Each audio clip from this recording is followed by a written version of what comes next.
honest, we are not at that point yet. Of the 39 people found at the scene, 10 have died, 22 were in hospitals, and 7 have been released and were being questioned. Most of those aboard the truck fled before authorities arrived to capture them.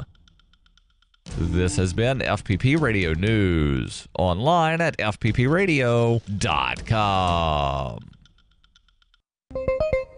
Following reports that local full-blown alcoholic Ken Matheson has such great friends that let him drink himself to death right before their eyes, the 32-year-old man spoke to reporters during a typical evening of binging with his closest friends. Man, these guys are like brothers to me. I don't know what I'd do without them.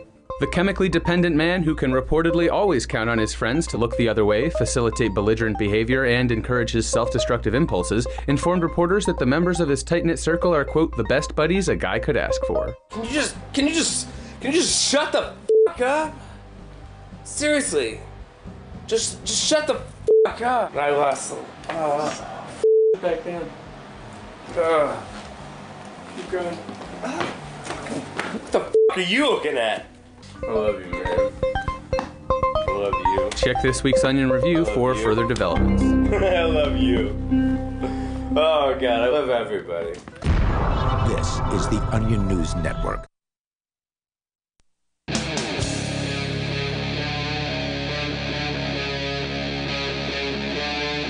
Free Talk Live. It is Free Talk Live, and you can bring up anything that you want. Our number here is 855-450-FREE, like freedom. That's 855-450-3733. We've got Skype as well. The Skype username is lrn.fm, so feel free to reach out to us there if you want to, as we like to say, take control of the airwaves here on the radio and the internet, where we do this program 7 days per week live. With you tonight, it's Ian. And Mark. So, of course, we'll talk to you about absolutely anything that's on your mind. But you know what? I don't know how many years it's been, Mark. I feel like it was, maybe back when we were in Florida, way back when. It feels like a long time since the Parents Television Council has been an issue that we've discussed. Maybe we did it after we moved to New Hampshire, but I feel like it's been a long time. A long time. And I remember when we were, this show started back in 2002. And what was it, 2003, when the whole Janet Jackson boobgate thing happened? It sounds about right.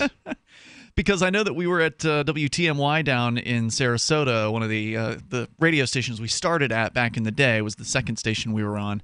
That when that went down, and there was sort of this chilling effect that swept across the radio industry and television as well after Janet Jackson. For those who might not have been around back then or paying attention, she supposedly unwittingly, but some say purposefully, her breasts were flashed, or a breast was flashed. It was clearly accidental because... Was it? Yeah, I mean, I thought it was part of the... Pretty obvious. I mean, who would put a dangly earring thing through their nipple if they didn't if they thought it was going to get exposed? I mean... Okay, you're being facetious. Yeah. There. Yeah, it seemed like part of the act. It was part of the act. But, whatever. It had to happen on TV, right? It did, and that's what, sent everybody into a tailspin, and, we got to protect the children. And it was for a fraction of a second. You basically, in order to see this, you had to go looking online. Which people did, remember? Of course they did. The statistics, it wasn't just online. Remember, Mark, they did have the TiVo thing by that time, so there were statistics or whatever that... somehow somebody got a hold of showing that people were because I guess TiVo or whatever those companies, these DVR manufacturers were. They know what people watch. They know how when you're rewinding and playing back, and so it was supposedly the most. They want to provide you more content that's like the content you're interested in. It was like the most rewatched. People who maybe saw it or heard about it and had the recording would keep going back and playing it back because I guess a lot of people wanted to see Janet Jackson's breast. But, we got to keep the kids safe from the very same thing that, most good parents or mothers would say that they should have been suckling from just years prior to that. This thing that is, critical to the health of a baby for, a number of months or however long that is that breastfeeding goes on. You probably know more than I do about that, Mark. But, it's critical to the health of your child. But later... it's dangerous. We can't have them seeing it. Yeah, you just do it for three weeks, and after that, they can eat steak. I don't buy that one either. The toll-free number here is 8. I'm pretty gullible, but yeah, you are. No. Wouldn't you have to turn the steak into like a sludge for them to eat it? Because they can't chew things like that. At 3 weeks, they're not going to be interested at all in any, steak. really anything. I think that I can't tell you exactly when, but I'd start looking at maybe 6 months to get soggy cereal. And by soggy cereal, I don't mean Captain Crunch. I mean the stuff that's designed basically for kids, like pulverized oatmeal. So I didn't want to throw completely back and rehash everything that happened back in 2003, but I only mentioned that to bring up this idea of the Parents Television Council, who back then, and I guess still today, is one of the most busy body of groups when it comes to complaining about online, or excuse me, not online, but on-air content in television and radio, cable TV. As well, I think. But we're going to tell you what they're up to today. Coming up here in moments. Our toll-free number, if you want to join us here, is 855-450-FREE, like freedom, 855-450-3733. Let's go to the phones. To the fun first, though, where Steve is in Ohio. Steve, you're on Free Talk Live with Ian and Mark. Hello. Hey. So it seems like everything I've been reading online today, it sounds like Bitcoin is going to split now. It's beginning to look that way. It sure does seem like it. Coming up on August 1st, there's a good chance that the people supporting the user-activated hard fork, as it has been called, are going to go ahead and fork Bitcoin. So there will then be 2 blockchains that have the original Bitcoin transactions on them, meaning that anybody holding Bitcoin before August 1st in what's called a non-custodial wallet, which the naming is kind of confusing about this. Non-custodial means that you are in control of the wallet's private keys, not some corporation. Well, that leads to my second question. Yeah. So let me finish the statement. So anybody holding Bitcoin in a non-custodial wallet, which includes a bunch of them, Jax, blockchain.info, Airbits, but custodial wallets like Coinbase, you might be screwed. So you want to make sure you get your Bitcoin in a non-custodial wallet before August 1st, because on August 1st is likely when that's going to happen, or in some time zones, July 31st, is when that split could happen. And if it does, if Bitcoin does fork, then after that time, when the dust settles, you will then have the original Bitcoin and this new user-activated hard fork Bitcoin that they're calling Bitcoin Cash, right now. So you'll have both. Okay, well, I moved all my Bitcoin into a Jax wallet today, and that was going to be my next question. You basically answered it without me asking it. I am 100% safe inside of Jax. I will be able to receive both coins.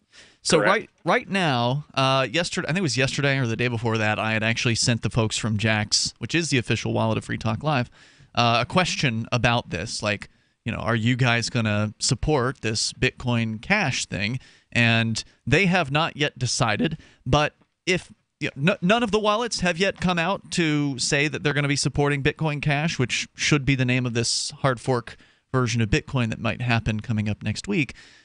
So many of them are likely going to make their decision based on market circumstances, but even if for whatever reason Jax decides they don't want to support Bitcoin Cash, and they have said that if enough of their customers are demanding it, they're going to do it.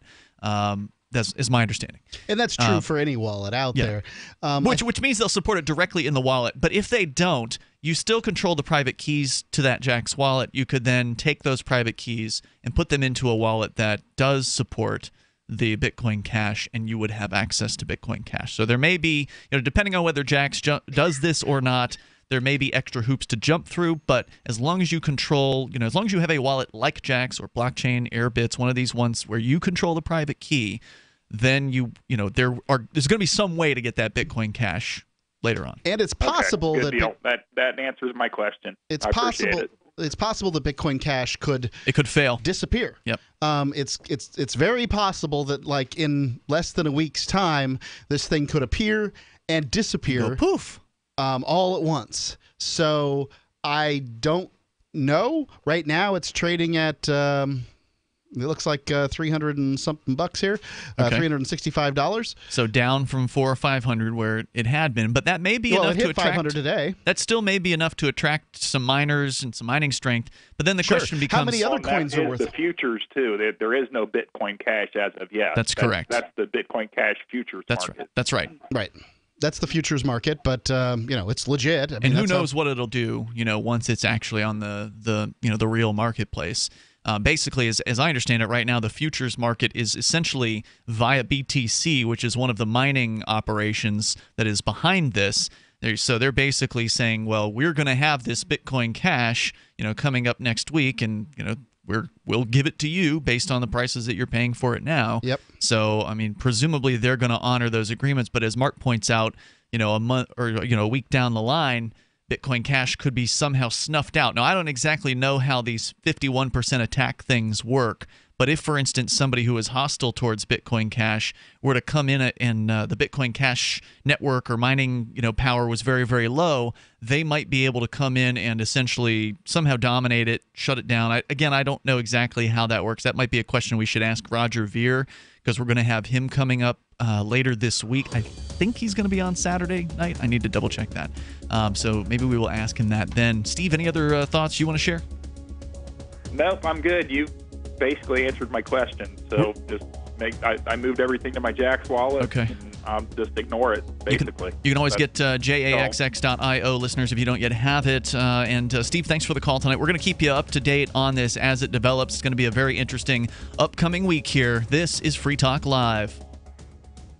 Ew, get the stinky dog away from me. Bad breath and bad gas. Petey stopped eating. All his hair fell out. Itching, licking, missing fur. At least $5,000 in vet bill. Creams, antibiotics, sprays. No results. Everything we tried failed except the Dinovite. DINOVITE.com. If you want the dog to be healthy, you got to feed it something healthy. The omega-3 fatty acids. Flaxseed, zinc, alfalfa. The digestive enzymes that are cooked out of regular dog food. Dinovite is nutrition. The shedding is stopped and the itching is stopped. Her coat is not soft, it's silky, it's healthy and shiny and glossy. She's got life, she's got energy. Tons of energy, no more bad smell. Dinovite's the bomb.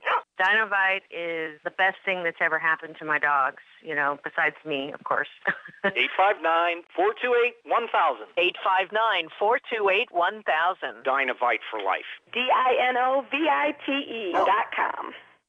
It's been said, any society is only 3 missed meals away from chaos. Those times may be near. Think about it. Our country faces multiple terrorist threats and aggressions from Russia and North Korea. Social unrest and violent marches yet again may lead to looting of stores and city shutdowns. And our crumbling infrastructure leaves our power grid vulnerable to long-term outages from a single cyber attack. When the chaos from any one of these threats arises, the government knows it can't provide during a widespread national emergency. That's why you need your own plan for self-reliance. That's where My Patriot Supply comes in. Get a 4-week survival food supply for only $99. That includes breakfast, lunches, and dinners. Order online at preparewithgcn.com. $99 for 4 weeks of survival food that tastes like homemade cooking and lasts up to 25 years. From My Patriot Supply. Get your kits today at preparewithgcn.com. Free shipping is included. Preparewithgcn.com. If you're looking for work, you know what I mean by elevator speech. It's the short version, saying just enough to make the listener want to listen more. Even if you're not a job seeker, effective communication skills have never been more important, with money and attention so scarce now. So to cut through the clutter, choose every single word as though it was the last word the person you're speaking to will hear. Otherwise, it might be. Instead of saying, due to the fact that, say, because. And avoid mispronunciations. Say jewelry, not jewelry, which could offend. Undoubtedly, you don't want to say undoubtedly. And whatever you do, never use a preposition to end a sentence with. Just kidding. For more tips, hit survivalspeech.com. I'm Holland Cook. Here's a chance to do a little activism while you're cruising Facebook, Twitter, or Google+.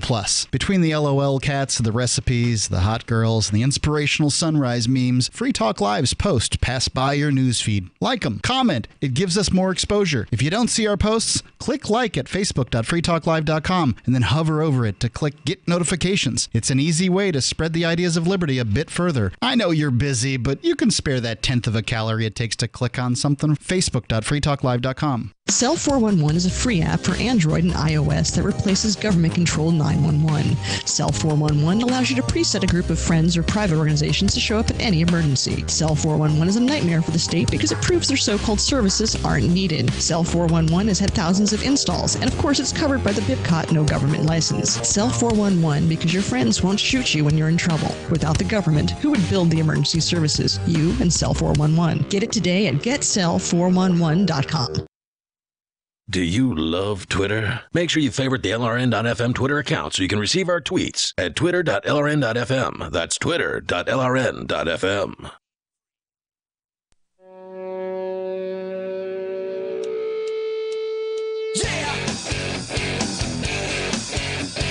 Free Talk Live. You can dial in toll free and join us on the radio waves, whether it's cryptocurrency or a bunch of prudes complaining to the FCC.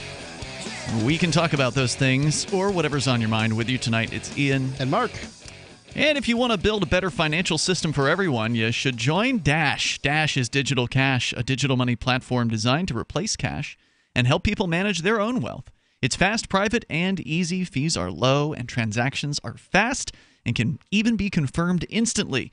You can pay anyone, anywhere in the world, anytime for just pennies on the dollar. Dash is decentralized and run by users who earn rewards for helping run the network and make governance decisions. Anyone can invest in Dash and earn rewards for helping run the Dash network. Join Dash and help create a better financial system for everyone. Take back control over your financial future today and find out more at Dash.org. There's a lot of momentum behind Dash right now.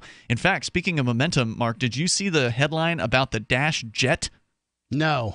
I saw Joel Valenzuela post it. I presume it's over at dashforcenews.com, but I have not yet actually looked there to verify it. But he posted it on social media today.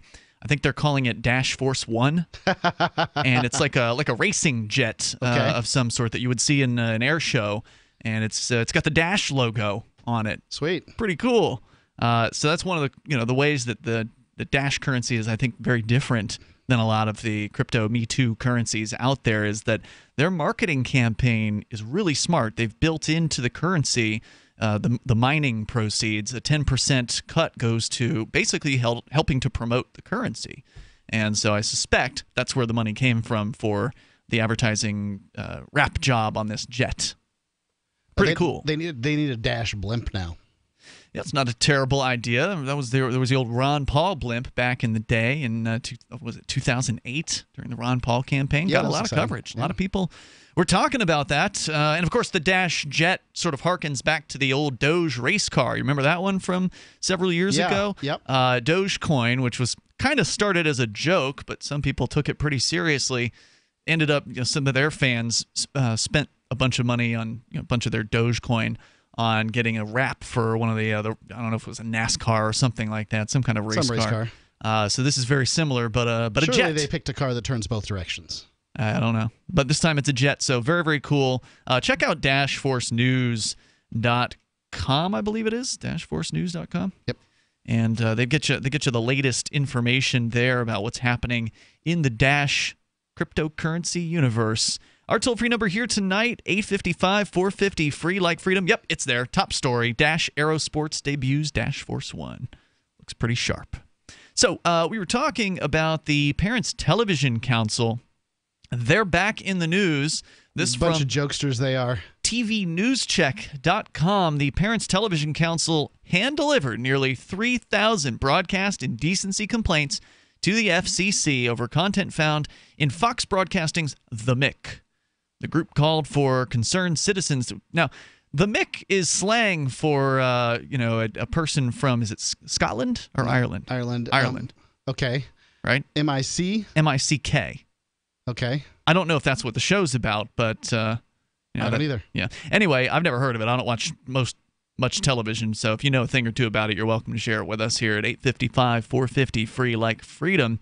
Maybe, Mark, you could pull up a summary of what this show is. But 3,000 hand-delivered broadcast indecency complaints. Now, one of the questions with the Parents Television Council is always, well, how many of the people who are issuing this particular, complaint, how many of these 3,000 people actually saw the offensive broadcast or the purported offensive broadcast when it happened, rather than watching a clip that the Parents Television Council played for them or included in an email where they were asking their followers to go ahead and send in a complaint? Well, that bears pointing out what the Parents Television Council is, right? It's an organization, it's a busybody group of busybodies that attempts to get those that might be upset about they find something to be upset about. Usually something that a prude would be upset about. Then they take a clip of it and they send it around to their list of prudes, right? Yeah. And then, of course, it's been edited to look as bad as possible. And then the people, having no knowledge, no foreknowledge, no sort of understanding what was happening during the situation. No context. They haven't watched the show. No context at all. It's like if I was talking about, my old red rooster named Buddy, and I happen to refer to him as a cock. Because of that, they cut that bit. Yeah. And then they say, Free Talk Live has said the C word. Now, there's absolutely nothing wrong with calling a rooster what a rooster is. Right, cock-a-doodle-doo. Absolutely. But you can't refer to other things as that, right? So this is sort of the difficulty that now, obviously, they're not as blatant as that. The Parents Television Council isn't as blatant as that. But context is necessary to understand what has been said. And as I heard, it's probably been 10 years ago, that 99% of the complaints that the FCC gets on content, they get from the American PTC. The American Television Council. Parents Television Council. The Parents Television Council. Right. And that means that the complaint system is basically being abused, that people do not really care about this stuff because they're not complaining otherwise. They're just complaining through this funnel. Right. And how many other complaints about the Mick in this, and we'll tell you exactly what the complaints are regarding here in a moment, but how many others besides these 3,000 were they sent by people on their own volition? I bet you it's probably no more than a handful. Yes. But let me tell you what happened here. So according to tvnewscheck.com, they again hand-delivered these 3,000 complaints. The group called for concerned citizens to file complaints over the April 25th episode that aired at about 8:30 p.m., and which centered on a teenage girl and her desire to get breast implants. The minor tells her guardian in the show that, quote, "You're working the room like you're the mayor of Tit Town," unquote. PTC said of this, quote, "Not only was an indecent word used in a sexual context, but the dialogue was delivered by a minor.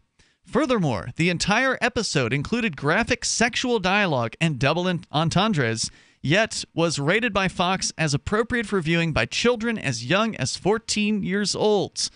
As though a teenager is the same thing as a child, and that teenagers don't know anything about breasts or breast implants or, the desire of some of their peers to perhaps have them.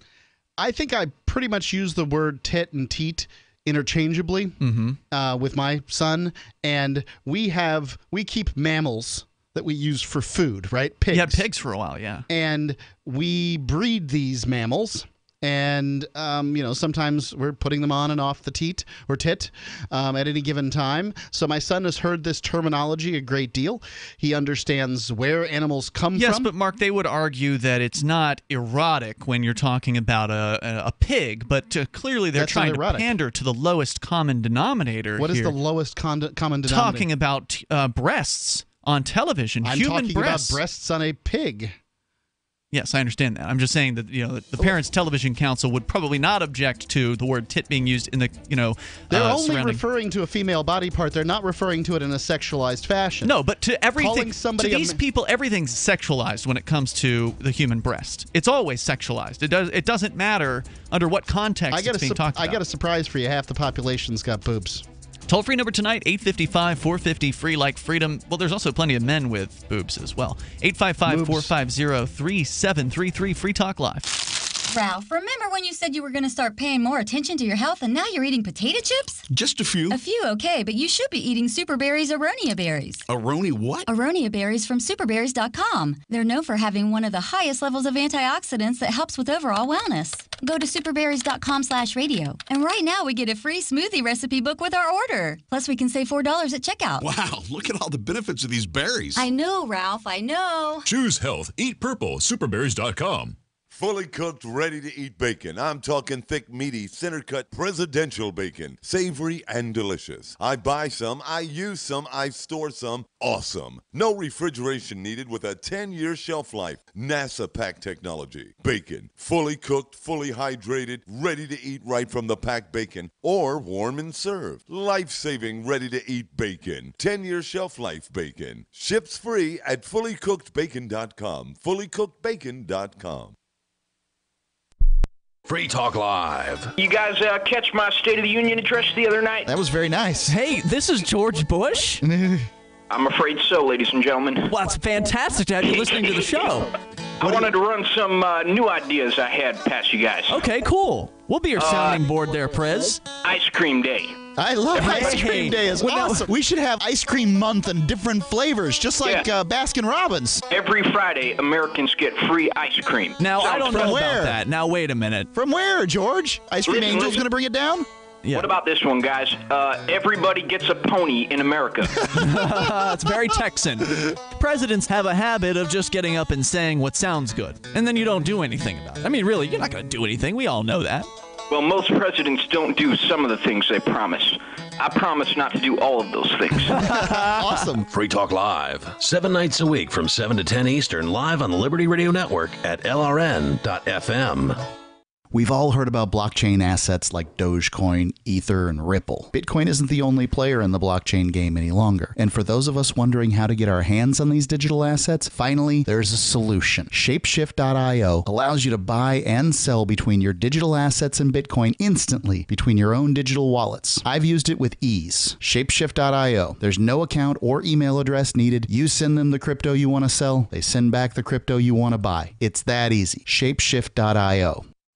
So you've heard all 3 hours of the latest episode of Free Talk Live, and you're still hungry for liberty-oriented audio content? Did you know that we have another 24/7 audio stream at LRN.FM? The Liberty Radio Network airs the latest episodes of some of the best liberty-oriented podcasts on the internet around the clock. In addition to recorded content, you'll also hear live shows like Free Talk Live, originating from our Keene, New Hampshire studio. So listen anytime at LRN.FM. That's LRN.FM. Is spreading the message of liberty, cryptocurrency, and peace around the globe worth $2 per month to you? As you may already know, in addition to our internet feed, LRN.FM broadcasts on free-to-air satellite across North and Central America, as well as Sub-Saharan Africa. And we've been available on satellite for free 24/7 since 2010. The LRN.FM free-to-air satellite signal is reaching some of the most oppressive regimes in the world, and there's no doubt our ideas are making an impact. You can learn more about the channel's impact by watching the 3-minute video at fund.lrn.fm. If you'd like to help free minds globally with our ideas of liberty, cryptocurrency, and peace, you can donate as little as $2 per month via fund.lrn.fm.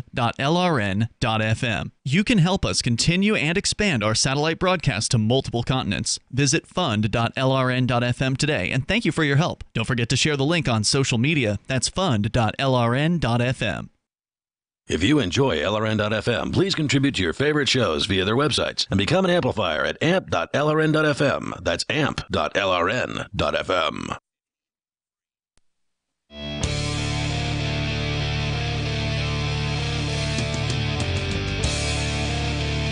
It's Free Talk Live. Dial on in here toll free and take control of the airwaves at 855-450 free like freedom.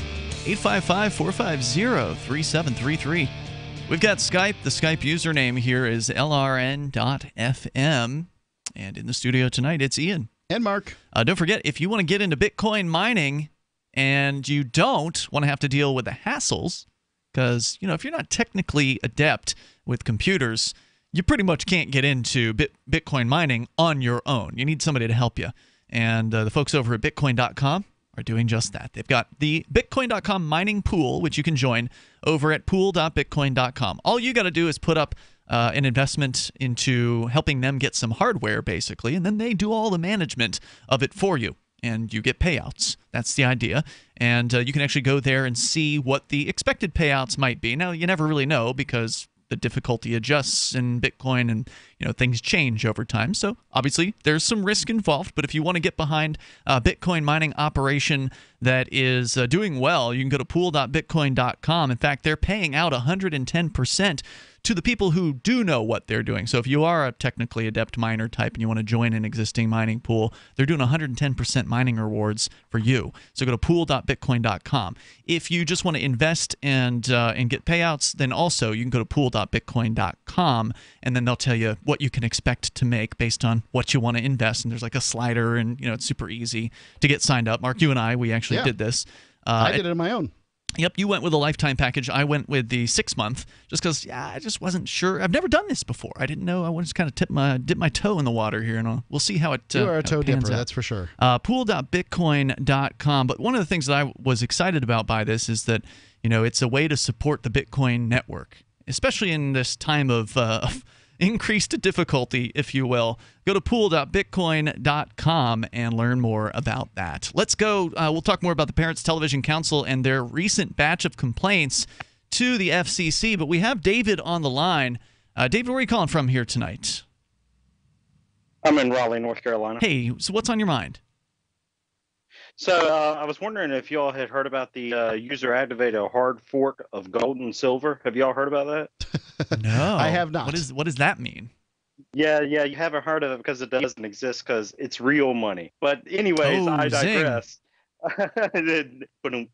But if someone wanted to amplify y'all's program during that, could they do it with gold and silver? Sure can.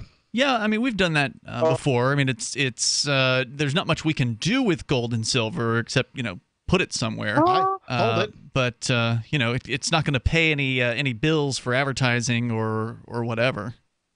So we're not going to turn it down. Y'all don't have a local gold or... Yeah, but y'all don't have like a local gold or silver dealer. Like sometimes they operate pawn shops here in Raleigh. Yeah, There's sure. Golden Isle Coins. Yeah. There's some guy who's got a coin dealership place that runs out of his house up here. So yeah, I've been there and sold some old silver to that guy. I generally try to hold on to the metals that I get. Sure, that's kind of the point. That's my goal. But I have speaking to the real money part, for some time I was getting mercury dimes, which to me seem like really good money because, it's silver right off the bat because it's a mercury dime. 90% silver. Yeah, 90%. But it's, it was good enough for coin money at one point, and as far as I'm concerned, it's still good. It's got that legitimate government thing going on for some people. But I attempted to pay people in it, even local libertarians and that sort of thing, people that would support gold and silver, and they just didn't have much use for it. I did. Silver acceptance has gone way down as far as, now that cryptocurrencies are a thing and they're very popular within the Liberty community up here in New Hampshire. Almost everybody is willing to take cryptocurrency for payment and whatever. But, if you get to choose between crypto and silver, I think most of them are going to choose the cryptocurrency like Bitcoin. Yeah, well, I mean, that may be so. I'll take the bling bling any day of the week, though. Yeah. But you're an unusual case. I mean, I can't. Yeah, I like it. I don't know why. And it's that's pretty. The thing about both of them. Yeah, people like it, and nobody knows why, but they still value it. And I'm like you, Mark. I sort of kind of keep it, but I've also used it to pay bills, right? Really? Even if the people won't take, even if they won't take bullion, I was in gold down at 600, silver when it was like $4. Yeah, right. And and then I sold it up to it, not quite at its peak, but when it was down to $18 an ounce, gold at like $1,600 an ounce. Nice. And we're running through a rough patch. But who have you gotten to take it in payment? Who have you gotten to accept it as payment? Oh, well, some transaction amongst myself and friends, like smaller stuff. The silver was really valuable. It's like, hey man, that's a nice knife or whatever. I got a silver ounce, I'll trade you, right? And it works for stuff like that. Silver, not so much. But I never really found liquidity was a problem. And with y'all, talking about donations of Bitcoin and the hard fork coming up, I thought it was a good opportunity to say, well, maybe some people don't like FRNs or crypto, and Federal Reserve there's gold notes. and silver, and that's what that means. Yeah. So yeah, that's good to hear. Mark. Yeah, I think it's good that we still have silver. freetalklive.com. There's an address there, so yeah. So that should help you with that. But there are people who are still interested in silver. I think it will, and gold and other precious metals, and I think that they are going to, as they have for a long time, be valuable to people, and there will always be some level of folks who are willing to accept it. I was only saying that it doesn't seem as big these days simply because cryptocurrency is so much easier to deal with. It doesn't take up any space. It doesn't have to weigh you down when you're walking around with it. You don't have to make change. If you've got enough gold to weigh you down, those are good problems to have. I get what you're saying, but you don't have to make change with it. I like lots of things about cryptocurrency. Yeah. And let's face it, gold and silver have been money for thousands of years. They will continue to be money, but it's just not as accepted these days. It's just a fact. Yeah, there was never in history an example of a user-activated hard fork of gold or silver. Yeah, what you're referring to for our listeners that don't know is the potential fork, the splitting of Bitcoin that may be coming up early next week on August 1st. David, any other thoughts you want to share? Just that great show. Keep up the good work, and I'll be looking up the address on y'all's AMP site. All right, perfect. That's amp.freetalklive.com, and thank you, David, for the call here tonight. Yeah, I don't remember the last time. It must have been, 8 years ago at a Porcupine Freedom Festival or something like that somebody handed me a stack of silver and said, can I support the show with this? And that's happened a number of times. I don't remember how many times, but at least several, if not a dozen times. People have handed me varying amounts of silver to support what we do here on Free Talk Live.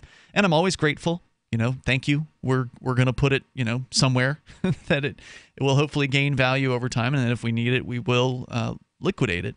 But ultimately, it's getting harder to do that. It's getting harder to find people in the liberty movement who are excited about taking silver. A lot of them are like, well, I've already got that stuff. Right, I've got enough silver or gold, so if 5 years ago they got into Bitcoin and into silver at the same time, they're saying and they put the same amount in. They put $100 in silver and they put $100 in Bitcoin. They've seen a great deal of appreciation in their Bitcoin and not much in their silver, right? And so they're probably excited for that reason. Right? They've seen the appreciation. But also beyond the appreciation, it's just easier to use. I mean, Bitcoin, you can send it pretty much instantly, anywhere in the world. It's not easier to use in a brick and mortar situation. Actually, it is, because you with silver you have to calculate the rate. Now, there's a silver calculator app for a phone, which you can get out and figure that out. But you have to calculate the current rate of silver, and then you've got to hand them an ounce. Or chances are good if you're going, you already know the rate and you can just tell them. But fine, but they may want to see that because they don't know you perhaps. So you've got to convince the person to take it first and foremost, but presuming you're at a friendly vendor who's willing to accept silver, you got to do the calculation. You've got to figure out what the change is going to be, which with Bitcoin you don't ever have change. It's you know the exact amount and you send them the exact amount with change, and then you get back, because they're not going to have silver to give you change back, so you're probably going to get dollars back in change. It's just a clunky process. It's not smooth at all. With Bitcoin, you got an app from like BitPay. They come up with a QR code, you scan it, you pay it, boom. It's pretty much instantly done. Sometimes faster than a credit card transaction. More coming up here in moments. This is Free Talk Live. Do you want to help build a better financial system for everyone? Join Dash. Dash is Digital Cash, a digital money platform designed to replace cash and help people manage their own wealth. It's fast and easy, fees are low, and transactions are confirmed instantly. Dash is decentralized, run by users who earn rewards for helping run the network and make governance decisions. Dash is set up to succeed where other platforms have failed. Give it a try at dash.org.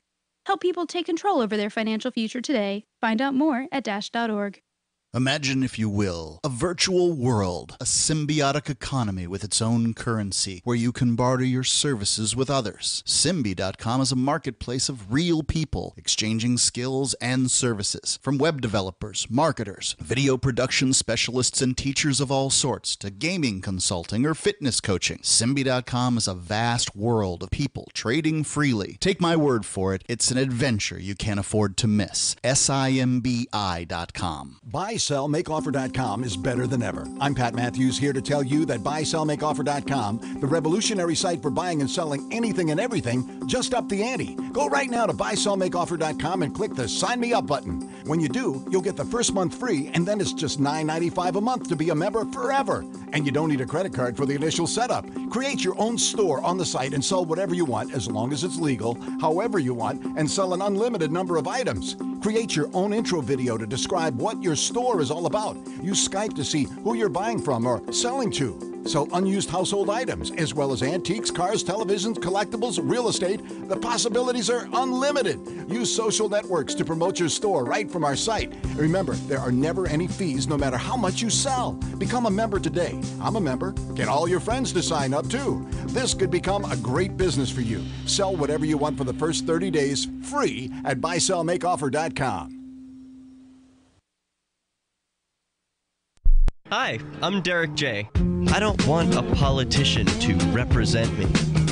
To me, government is the idea that one group of people can coerce everyone to comply with an edict, or face increasing punishments up to and including death.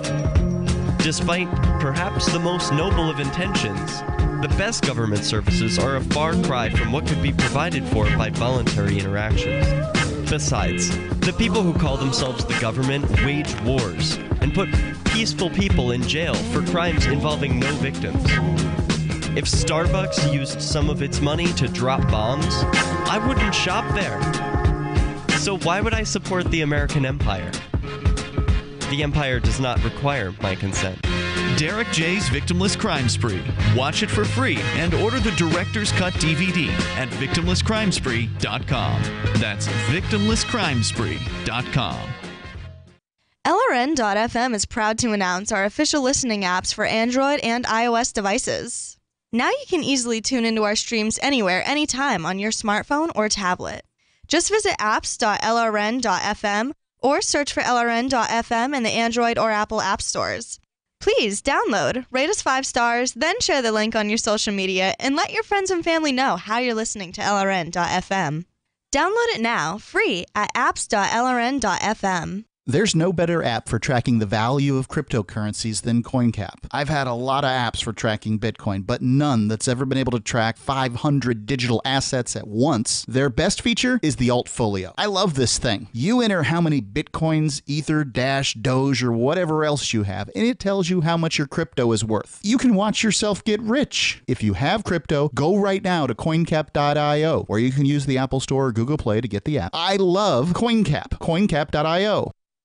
You can put the Liberty Radio Network on the air in your area. Visit broadcast.lrn.fm to learn how. Broadcast.lrn.fm.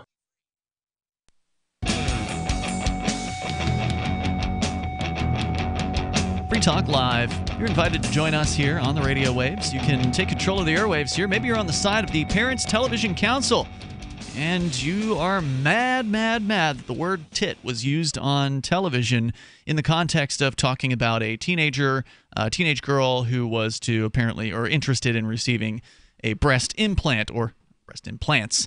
It's Ian and Mark in the studio here tonight. Our toll-free number is 855-450-FREE like freedom, 855-450-3733. Now, as you pointed out, Mark, the Parents Television Council, they promote to their followers, in this case they had 3,000 signed petitions against this particular thing that happened on television, on the Fox channel, the show called The Mick, apparently.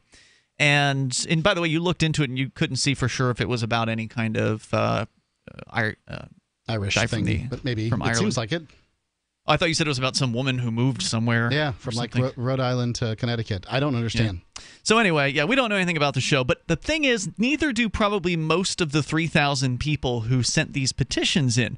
Maybe they saw a clip, or maybe they just saw an email from the PTC saying, "Hey, hit this button and we'll go ahead and deliver your petition because we saw something bad on the television. Take down big television." Yeah, and so they just click the button, fill out the form, and the Congress or FCC is supposed to believe it. The form's probably already filled out. Right. I mean, the way these things work is you just click the button, you have an account, it logs you in, and wham. Yep. Default comments, yeah, all that.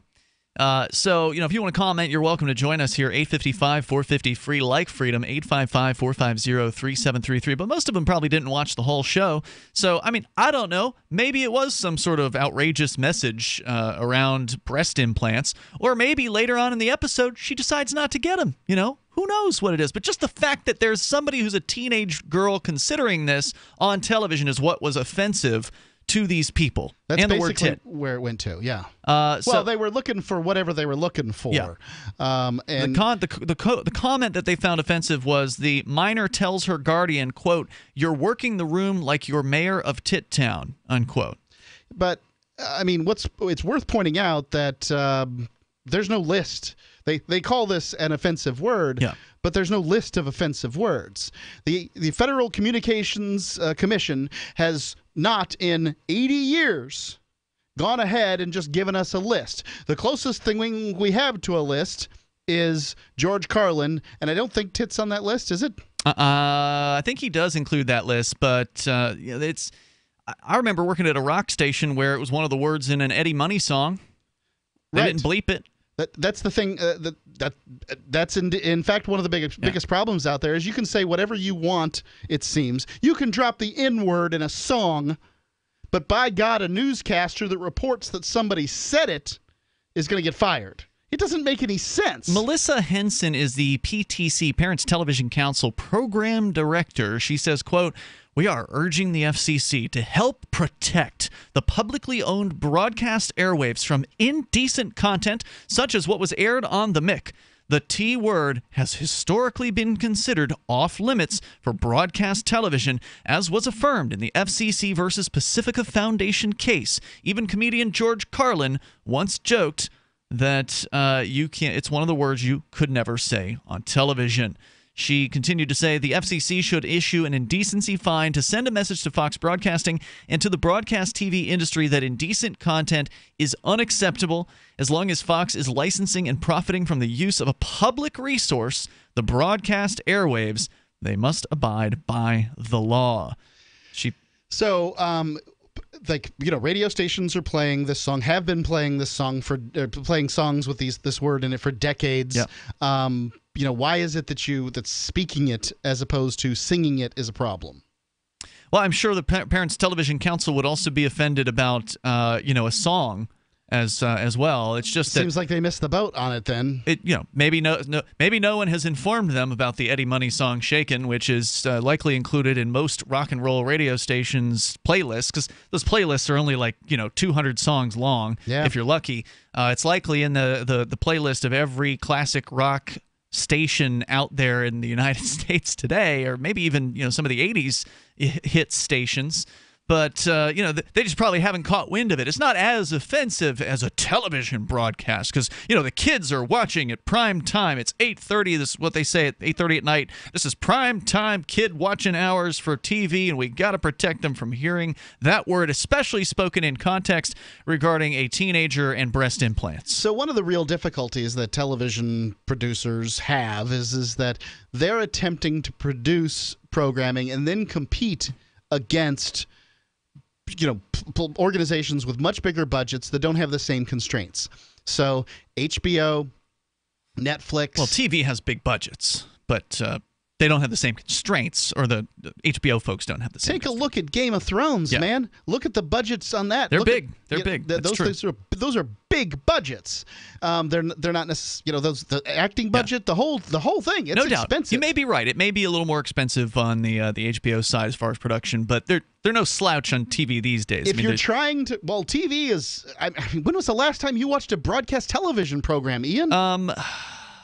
I watched Lost about a decade ago, but not on broadcast. Not on TV. It wasn't. I didn't watch it live. I watched it later on over the internet. But it was a broadcast show.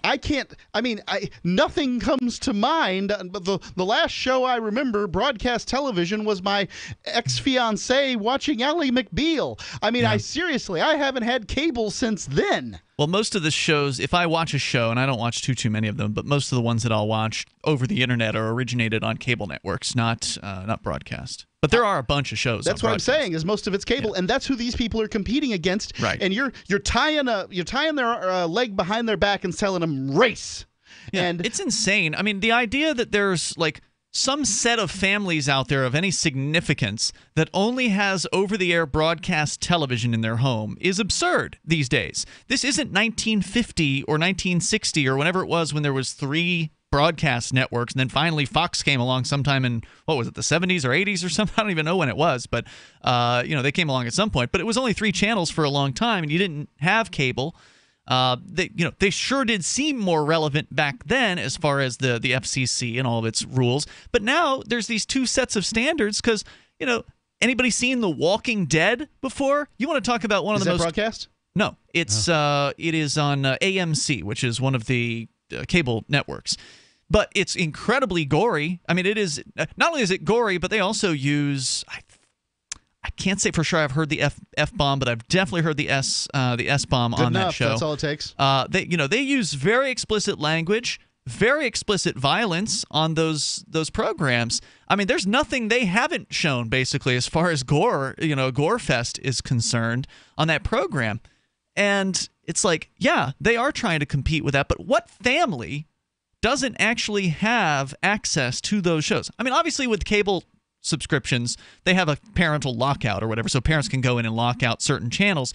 But generally, most families, I would guess, have some form of cable or Dish Network or DirecTV or something like that, as opposed to just a set of rabbit ears on top of the TV. What percentage of American families, what percentage of listeners to this show right now can say they only have rabbit ears or an aerial antenna sticking up from their home? What percentage? I would say it's very, very low. What that percentage? I bet it's less than 5%. But it's kind of like people. It's like with radio. So there's rules on what we can say on this show. These words we can't use. Now our stations have a higher standard than just those words. Because and we abide by that higher standard because we want to stay on those stations, not because the FCC said so. So that's kind of like the FCC is the minimum wage of all this. But there are certainly other shows out there on other stations that might very well put a wordy dird on the air if they had the opportunity to do it. But the idea that there's somewhere in America, this 9-year-old who snuck off with a transistor radio at after his bedtime at 8:30 when the sun's still shining, and he's hiding under the cover listening to the radio with those one earbuds, those white earbuds, the mono earbud. I used to have a little Tropicana radio that I got free at some place. I don't know what it was, but it was just like that, man, when I was a kid in the 80s. And that's what it was like for me too. But it ain't like that now, right? But this just isn't happening anymore. Kids are sneaking off to consume media, but it isn't radio. Yeah. It isn't broadcast television. And if they want to see a pair of breasts, then it's not hard to do that these finding days. that isn't difficult. I had to go get Purple Rain on VHS and stop it during the exciting parts, right? But not so much. Yeah, I remember watching when my parents would take us out to the beach trailer that my grandma owned at one point. There was like some of the pay-per-view channels that would come in there. Yeah, baby. And I'd watch the scrambling. Oh, through the scrambling? Through the scrambling. Yeah. In the hopes of catching a glimpse. Well, I've watched more than my fair share of scrambling, too. The toll-free number here, 850. They don't have Kids that these have no days. idea what we're talking about. Yeah, they don't have scrambling. Is this eggs? Right.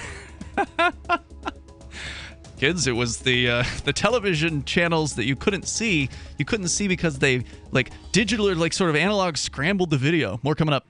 Have you ever thought about mining Bitcoin? Did the costs, constant equipment upgrades, and maintenance scare you off? Do you want to make Bitcoin every day in the same mining pool that Ian and I do? Pool.bitcoin.com. There's a 100% uptime guarantee. The website's easy to use, and you can calculate what you're going to make right there on the website at pool.bitcoin.com. Help steer Bitcoin towards the liberating currency that Satoshi Nakamoto meant it to be. I'm not just making money at pool.bitcoin.com. I'm doing activism while I sleep. Pool.bitcoin.com. I wish that we would have started the Dynovite right away. It would have been so much easier. Order a 90-day supply of Dynovite for your dog this week. We'll send you a bottle of NomoFlea free. NomoFlea flea spray kills fleas safely with no poison. Because it's a polypeptide protein molecule made from vegetable oil.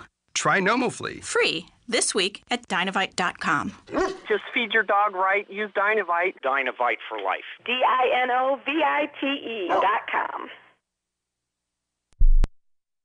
When you hear the word lobbyist, you probably think about greedy corporations, but not all lobbyists are the same. Some are fighting for the freedoms you hold dear. Liberty Lobby LLC is doing just that in New Hampshire, working hard to represent you, not some special interest group. You can help by going to libertylobby.info, where your contribution will give us the tools we need to ensure that your voice is heard. Visit libertylobby.info today to find out more.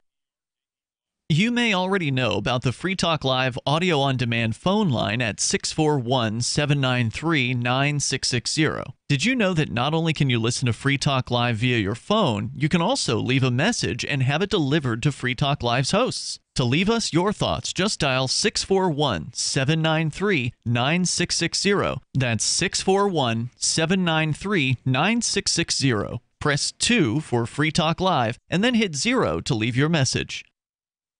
You're listening to the live edition of Free Talk Live. Hour number 2 is next, after the news, here on the Liberty Radio Network at LRN.FM. From Keene in the Shire, the Liberty Media capital of the world, this is Daryl W. Perry, host of FPP Radio News for Wednesday, July 26th, 2017. Silver is trading at $16.44 per ounce. Gold is valued at $1,248 per ounce. Bitcoin is trading at 3.8 cents, and the average price of Bitcoin is $2,554.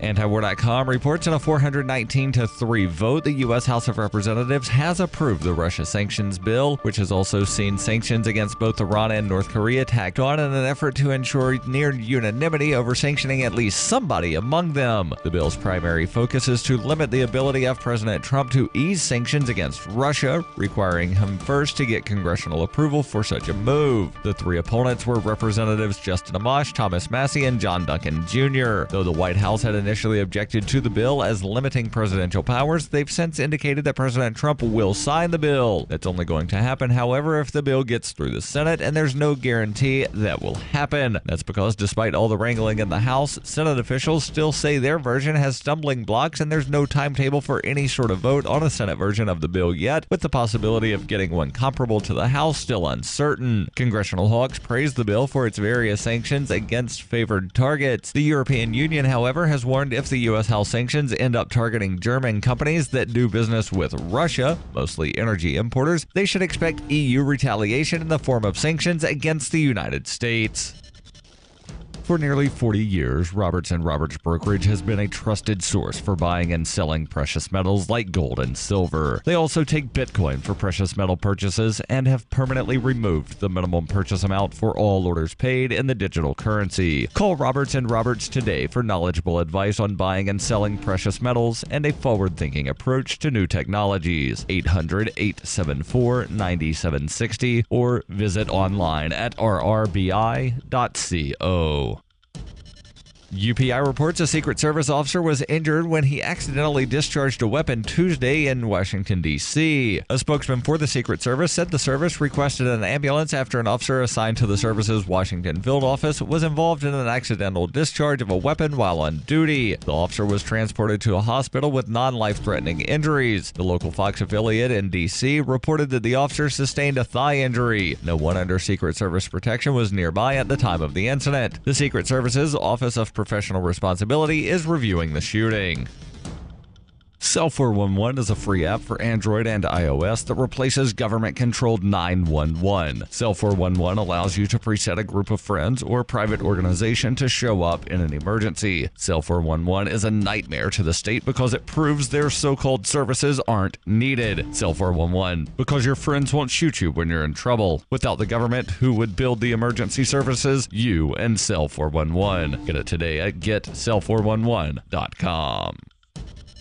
Reuters reports some of the immigrants who survived a deadly human smuggling journey into Texas are seeking visas to stay in the United States in exchange for testimony against those responsible for the operation that killed 10 people on a sweltering truck, according to a lawyer. There is precedent for such visas, and it could help U.S. authorities bring more people to justice, according to some experts. So far, only one person has been charged, the driver of the truck, who said he was unaware of the human cargo aboard until he took a rest stop in San Antonio. He could face the death penalty if convicted. The case could also provide a test for the administration of President Donald Trump, which has promised to crack down on undocumented immigration and the criminal syndicates responsible for human trafficking. Sylvia Mentz, an attorney representing the Guatemalan consulate in Houston, said she had contact with the U.S. Department of Homeland Security to see if they would consider granting U visas available to victims of crime such as human trafficking who have pertinent information to provide law enforcement. At least 100 undocumented immigrants, mainly from Mexico and Guatemala, were crammed into the back of the truck after crossing the U.S. border. Mentz said in a telephone interview, "If we're able to establish the case, we will go ahead and seek the visas." Shane Folden, special agent in charge of Homeland Security investigations in San Antonio, said most of the people found alive at the scene are still in local hospitals. He said it was too early to talk about possible visas. He said in a telephone interview, "There are a number of paths towards immigration relief for a situation such as this. We are not at that point yet." Of the 39 people found at the scene, 10 have died, 22 were in hospitals, and 7 have been released and were being questioned. Most of those aboard the truck fled before authorities arrived to capture them.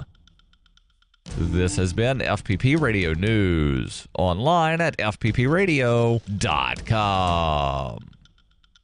Saying that he has no idea what to make of the mixed signals, area man Pete Summers told reporters today he keeps getting ambiguous text messages from local woman Haley Mueller, claiming that she's not at all interested in him. One minute she's like, I don't want to go out with you. And then she'll mention how she has to go hang out with her boyfriend. I mean, what am I supposed to do with that? Summers, who first met Mueller at a friend's party last month, informed reporters that the 27-year-old's increasingly perplexing text messages have left him unable to ascertain whether or not she would want to date him. He also noted that Mueller's behavior at social gatherings was equally vague. Last weekend, we were at a party, and every time I would go up to her, she just said, "Leave me alone." Then I text her the next day, and she totally doesn't even respond. I mean, she just needs to make up her mind and tell me what she wants. She hasn't answered my last 3 phone calls, so maybe I should go over there and make sure everything's okay. This is the Onion News Network.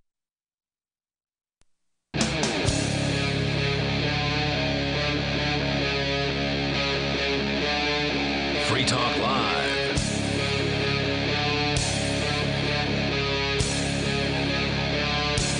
Free Talk Live. We invite you to join us on the radio, and you can take control of the airwaves here at 855-450-FREE, like freedom, 855-450-3733. We've also got Skype, so you can Skype on in here at Skype username LRN.FM.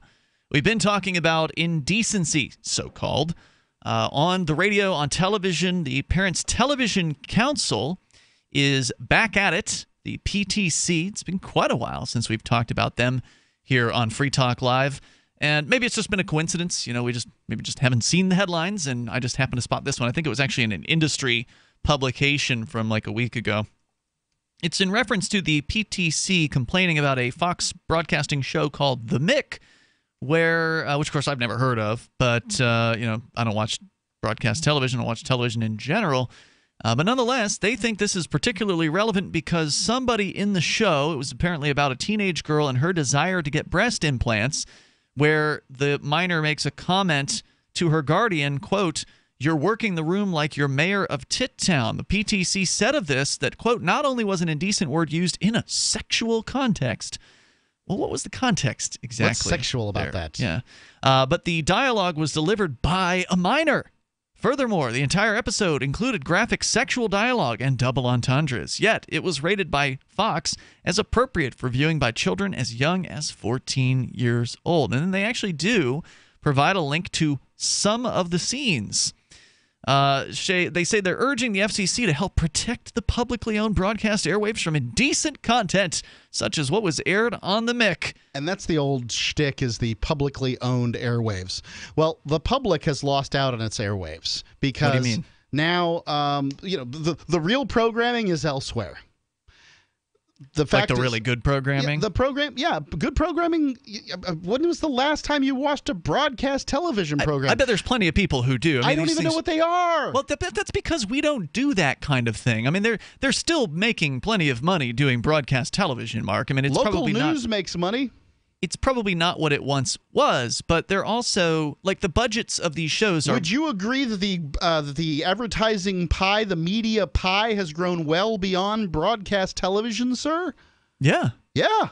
Like the public airwaves, apparently there's something wrong with them. They're competing with digital now, and they're competing with. Why are they competing? If they were so good, why are they competing? Because Netflix and HBO and Showtime are doing better. They're making more interesting, more edgy programs because they can, because they go directly to their customers. They're making programming that people want to consume. Sure. Whatever that programming might be, and for whatever reason they might want to consume it. I've watched a few episodes of Game of Thrones because the new season's out, and everybody's made such a big deal about this for the last 7 years. So they drew you into it, huh? I'm going to watch a few episodes and see what I think. Of the new season? No, the first season. The first season, okay. And I've noticed that they show some fannies and they show some boobs in there. And yeah, apparently there's a lot of sex in that show. That's what I'm told. Yeah, I guess there's some sex. I don't really pay that much. It's just a part of the story, right? Yeah. I mean, turns out that this particular primate has sex, reproduces like other mammals. Well, my parents would send me down the hallway whenever a sex scene came on when I was a kid. You grew up in the 80s. Yeah. I grew up in the 70s. I mean, that's how that stuff was. Yeah. But what's the policy at your house? If Jack sees something, then it's fine. But there was some parts of this Game of Thrones. I'm going to watch Game of Thrones after he goes to bed. I see. I'm not. Look, son, you're not going to sit up and watch porn with me. Okay. So I did. It's pretty violent too, from what I understand as well. Yeah. That's no problem. Not what I saw. Chop some heads off or whatever. He's seen 300. What do you want? All right. So anyway, they want the FCC to issue an indecency fine and claim that this is the public airwaves, so on. They say here, quote, additionally, not only did Fox allow a minor to say the indecent word, Fox enabled the minor to be sexualized by centering the entire episode around her breasts. Now, certainly you could argue that the reason why a woman, many women are interested in breast implants is so they can attract a man. And because people pay attention to them, some people are interested in that. That generally the reason they want to attract a man is with sort of the aspect of sexuality that is perhaps attached to the female breasts for a lot of men. It's a pretty simple way to attract attention generally, male attention specifically. But I mean, attention generally. Let's not forget that it'll get you attention generally too. But it's probably not a particularly good system for mate acquisition, if that makes sense. I mean, if you want the highest quality males out there, maybe that's not the way to do it. I don't know. Right, and that's why I think that I've spent a lot of time doing it myself. But and again, we haven't seen this show. I'm not interested in seeing it because I honestly don't care. I think they should be able to say and do whatever they want. But ultimately, that's a conversation I think worth having. Aren't people way too obsessed with the female breast and breast implants? And I don't know if they broach any of these subjects in any detail, but not only is it something that should or should not teenagers be doing, but should or should not anybody be doing this? I mean, it's an expensive procedure. Several thousand or something like that. I imagine it's cheaper now than it was 20 years ago or whatever. It's probably safer now than it was 20 years ago. But go to Bangkok, get it at a third of the price. Isn't this about, shouldn't this really be about one's comfortable, the factor of how comfortable one is with one's own body, right? Like that you're okay with yourself, how you are, that you don't need to be changing your breasts or your nose or your whatever else, other things, the human Barbie, the human Ken doll. You've seen these people that are just obsessed over constantly trying to change themselves to be more beautiful, and then ultimately they just make themselves look horrifying. Of course, Michael Jackson being probably one of the more noteworthy examples of this obsession, but there are some people who just they don't ever stop. And isn't this the beginning of that for a lot of people? I think there's some danger. You're making here. the slippery slope argument, and on when it comes to augmentation, I think it can be done well and done tastefully if that's what you're into. But for me, I wouldn't spend the time, money, or energy on those sorts of things if I was in that circumstance. However, I can see why some people would want to do it. So, it's up to you as far as I'm concerned, but, that's it. Our toll-free number here is 855-450-FREE, like freedom. Final comment here from the PTC, Parents Television Council, is, quote, when the Senate hearings over the nominations of Jessica Rosenworcel and Brendan Carr to serve as FCC commissioners taking place apparently today, perhaps, maybe last Wednesday, anyway, some Wednesday, the FCC will finally be in a position to act quickly on adjudicating these complaints. Children must be protected from indecent content.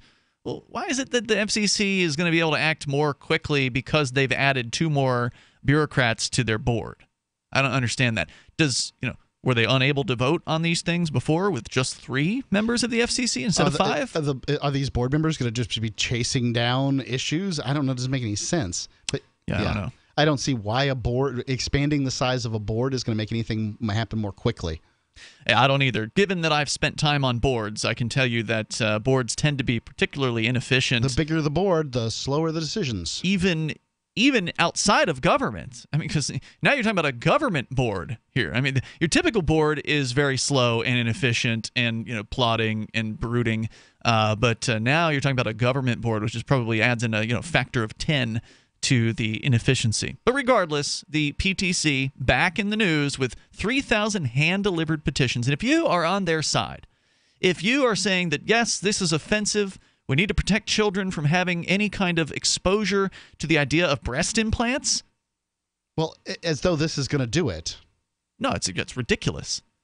As though there aren't, teenagers at high school talking with one another about these things. We're even talking about this is because the Parents Television Council still exists. That's right. It's an anachronism at this point. Well, there's still television and there's still parents, so. Yeah, but its relevancy is diminishing rapidly. Sure. Yeah, I would agree with that. Kids are looking at dank memes, parents. And I bet you there's a pair of breasts in a lot of those dank memes out there. I'm sure. I bet you many of those dank memes are being made by teenagers. Just going to go out on a limb. The toll-free number here, 855-450-FREE, like Free Talk Live. 855-450-3733. What do you want to talk about? Offensive broadcast content. Maybe you think the PTC is a group of heroes and you want to defend them. Also, creepy clown back in the news. One of them got arrested. It's Free Talk Live. Free Talk Live has partnered with Amazon, the largest internet retailer. Imagine a department store category, and Amazon has it. Books, electronics, office products, furniture, jewelry, automotive, toys, clothing, sporting goods, and dozens of other categories. Now you can shop and support Free Talk Live by entering Amazon through our website. Go to shop.freetalklive.com, and Amazon will send us a portion of your purchase. You're going to do the shopping anyway, so remember to enter through our site at shop.freetalklive.com. That's shop.freetalklive.com. What do you shop for that you could otherwise buy at Amazon? Pretty much everything, right? Amazon has competitive pricing and they deliver, and that's a big plus. If you could plan ahead in your shopping, would you be interested in saving up to 33%? There's a catch. You have to do your shopping in Bitcoin. But imagine those savings. It's like a huge raise. All you have to do is go to saveatpurse.com. We've saved thousands, and you can too. Plan ahead and save. Saveatpurse.com. Have you checked your Google search results lately? Search results are usually the first impression that people form of you or your business. So make sure that they create a positive impression with ReputationDefender.com. What the internet says about you can have a big impact on your life and your livelihood, even if it's not true. Fortunately, you can now control how you look online and in online search results with ReputationDefender.com. Call 800-831-0771 now. That's 800-831-0771 for your free reputation analysis. If you have negative material from an ex-employee, upset patient, or former client, newspaper article, legal issue, social media, or other source showing up in your search results, you can combat it with ReputationDefender.com. Our dedicated experts in patented technology can help make your online search results look their best. Call 800-831-0771 to learn more. 800-831-0771. That's 800-831-0771. Or visit ReputationDefender.com.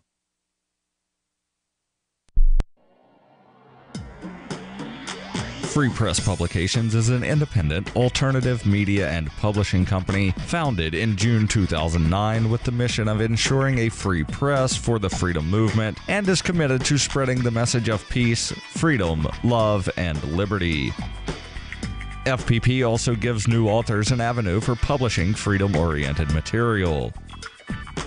FPP brings you daily news and commentary on the website fpp.cc, as well as a daily 5-minute newscast, FPP Radio News, and weekly news, views, and commentary in the FPP Freedom Minute and Peace, Love, Liberty Radio at fppradio.com, and the monthly newspaper FPP News at news.fpp.cc. Find FPP online at fpp.cc.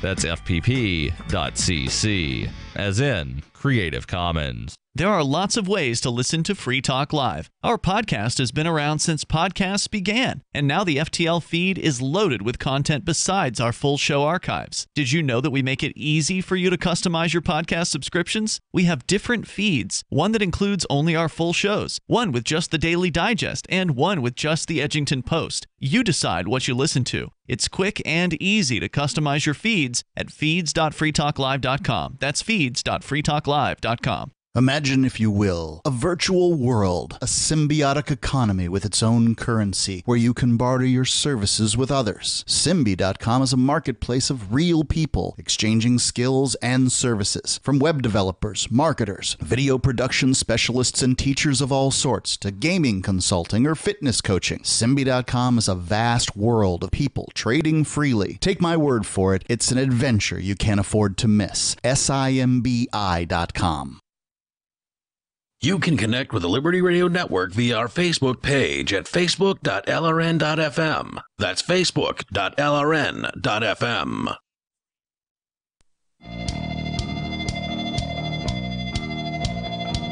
It's Free Talk Live. Ian and Mark in the studio here tonight. You can bring up whatever's on your mind. Our number here is 855-450, free like freedom. That's 855-450-3733. And, of course, you can bring up anything. That is the point here on Free Talk Live. We're talking about indecency and protecting children, which they're equating teenagers with children here. And I'm sorry, I just don't buy that. But regardless, protecting children, because they also know that kids are watching television at night, from any discussion whatsoever about breast implants, especially when regarding a teenage girl in a television show wanting to get them. That's what brought the Parents Television Council back to the FCC with 3,000 hand-delivered petitions, because they're that important to these people. They want a big stack of paper, kill a bunch of trees to get this stuff done. Well, anything to protect the children, Mark, from seeing or hearing about breasts. Anything to continue to try to make the Parent Television Council still relevant. Hey, so bullet blocker, you had it on last night. It's a vest, and it also protects from bullets. Indeed, it does. I recently got a vest from bulletblocker.com, and it's a company founded by a former Army Ranger and firearms instructor with the goal of making backpacks for kids to protect them in case of a school shooting. Now they have a huge selection of clothing, backpacks, briefcases that could save your life. These products are attractive and well made right here in the United States. You've got to have a nice jacket. This is just one of the fundamentals. You have to have a nice jacket. You might as well have one that stops bullets, too. You can get something for the whole family. This isn't the kind of thing that you get a second chance at. Now, Ian, one of our listeners let me know that, in fact, the fact that I am a convicted felon might be an issue as far as having a bulletproof vest. Really? Yep, there's laws against it. But I happen to have read this law, and you are exempt if you need a bulletproof vest for your work. And you have a written notification prior to any kind of charge. You can't get a written notification after the charge to make it disappear, but you can have one prior. Who's giving who a written notification? I already got written notification from my wife years ago. So you have to have a written notification from your wife about what? From your work. Regarding your ability to have a bulletproof vest. So you're getting a notification saying you are authorized to have a bulletproof vest? Yes, but I've already had this notification for years, like half a decade, because I understood because you're a radio host and this is crazy people. This isn't my first bulletproof vest, right? either. I mean, anybody who's seen the what was it? Play Misty for Me? Yeah, right. So is it knife proof? Does it have a stab plate? No, the stab plate's something entirely different. Okay. There's not a sheet of metal on this. That would be pretty uncomfortable. Yep. The thing that's sort of revolutionary about this clothing is that it's a bulletproof vest, but it's more flexible. It's more comfortable. It's not the kind of thing that it looks good too. It looks right. Like, it doesn't look like you're wearing one. Looks like something you'd see somebody wearing in the fall or wintertime. That's all it looks like. Yep. It just looks like a fleece vest. you can get that product and more at bulletblocker.com. I can tell you, I've had a bulletproof vest in the past, and you can't hide that under a shirt. I mean, it just doesn't. No, you can't put a T-shirt on you can't put any shirt on. It looks ridiculous under that and make it make sense. The bullet blocker looks nice. It looks like you're supposed to be wearing it. You could put a fluffy jacket over it, and then it would, look like it. But then, really, sort of unzipping it, then, what is that you've got underneath there? A bulletproof vest. Yep. This. No, no problem. It just functionally, it's a bulletproof vest, but it looks like a jacket or coat. Cool. And bulletblocker.com. Bulletblocker.com. That's easy enough. All right, our toll-free number here tonight, 855-450-FREE. Well, since we're talking about boobs, here's an update from... Let's talk about the government. Free Range Kids. Great blog, by the way. Lenore Skenazy, How to Raise Safe, Self-Reliant Children Without Going Nuts with Worry. An Iowa 14-year-old who took 2 pictures of herself, one in a bra and boy shorts, that is undies, the other topless but with her hair covering her breasts, had been threatened by Marion County Attorney Ed Bull. That's right. The prosecutor's name is Ed Bull. With prosecution as a child pornographer. Now, note, not even any nudity in these photos that we're talking about here. The girl, Jane Doe, was part of a group of kids who'd been caught sexting, and the rest of the kids agreed to Bull's deal where they admitted their guilt, did some community service, and then took classes on the dangers of sexting, and agreed to give up their electronic devices for a time. That's quite a punishment for, young teenagers these days. Even many adults wouldn't be able to give up their phone for a period of time. Here you go. If they did all of that, then the students would not be prosecuted for a sex crime and possibly end up on the sex offender registry. So you can't blame anybody for taking a plea deal. They're scary, man. They throw these charges at you. So this sex offender registry is a form of life sentence. Yeah. Essentially. It's scary. And, leveling this at young people for sending suggestive or even naughty pictures to each other is... it's irresponsible as far as a prosecutor goes. The story here says Jane Doe was the only one of the group who didn't take that option, and she chose to sue the prosecutor instead. As she should. Which almost never happens, which is why this is particularly unusual story, because most everybody's going to take the plea deal. Oh, you get to take a class and give up your phone. Well, you're lucky, son. You didn't get life sentence as a sex offender. According to Reason.com's Jacob Sullum, yesterday the ACLU of Iowa announced that Marion County Attorney Ed Bull, who last year threatened to prosecute a teenager for producing child pornography by using her phone to take pictures of herself in her underwear, has promised not to bring charges. In exchange, the ACLU has withdrawn their lawsuit that they had filed on behalf of the girl's parents back in November. Although Bull lost the fight that he picked with the 14-year-old girl, the CBS station in Des Moines reports that he has no regrets. Bull was unrepentant, saying, quote, "As county attorney, it's my job to pursue justice. Nothing can or will change that.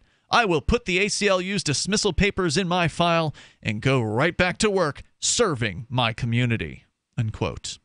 Now, if Bull truly believes, according to Reason, that threatening a girl with prison and lifelong registration as a sex offender over a couple of risque selfies has anything to do with justice, he is demonstrably unqualified for his job. Yeah. It goes on to say in Reason.com, the TV station says Bull was trying to teach the girl an important lesson about the, quote, life-altering consequences that could arise from being labeled as a sex offender. That's fine. And, a class on that would probably do the job, but forcing guilt and punishment and all this other stuff that's going along with this is really sort of the problem here, Mr. Bull. Since Bull was the one threatening to label her as the sex offender, this exercise was rather like burning down a kid's house to teach him the danger of playing with matches. If Bull had stayed out of what should have been a family matter, there would have been no need for the girl to worry that an adolescent indiscretion might ruin her life. Because that's what they're saying here is like, oh, well, if you have sexting photos, which apparently is a fairly popular thing these days among young people, and it would have been just as popular when we were in school, Mark. It just was a lot harder to do back then. I've seen Polaroids of my classmates. Right. So, the idea being that, if these pictures get into people's hands, it's going to ruin your life. But the reality is, It's just a temporary thing that happens. There are so many pictures out there on the internet. Who's really going to care about that 10 years down the line when you're out of high school? But you better believe a sex offender registry is going to be something that ruins somebody's lives. So the punishment here for this so-called crime is much worse than any kind of, poking fun of somebody or whatever it is that might happen as a result of these pictures being spread around. Some teasing? What's going to happen? Teasing at school?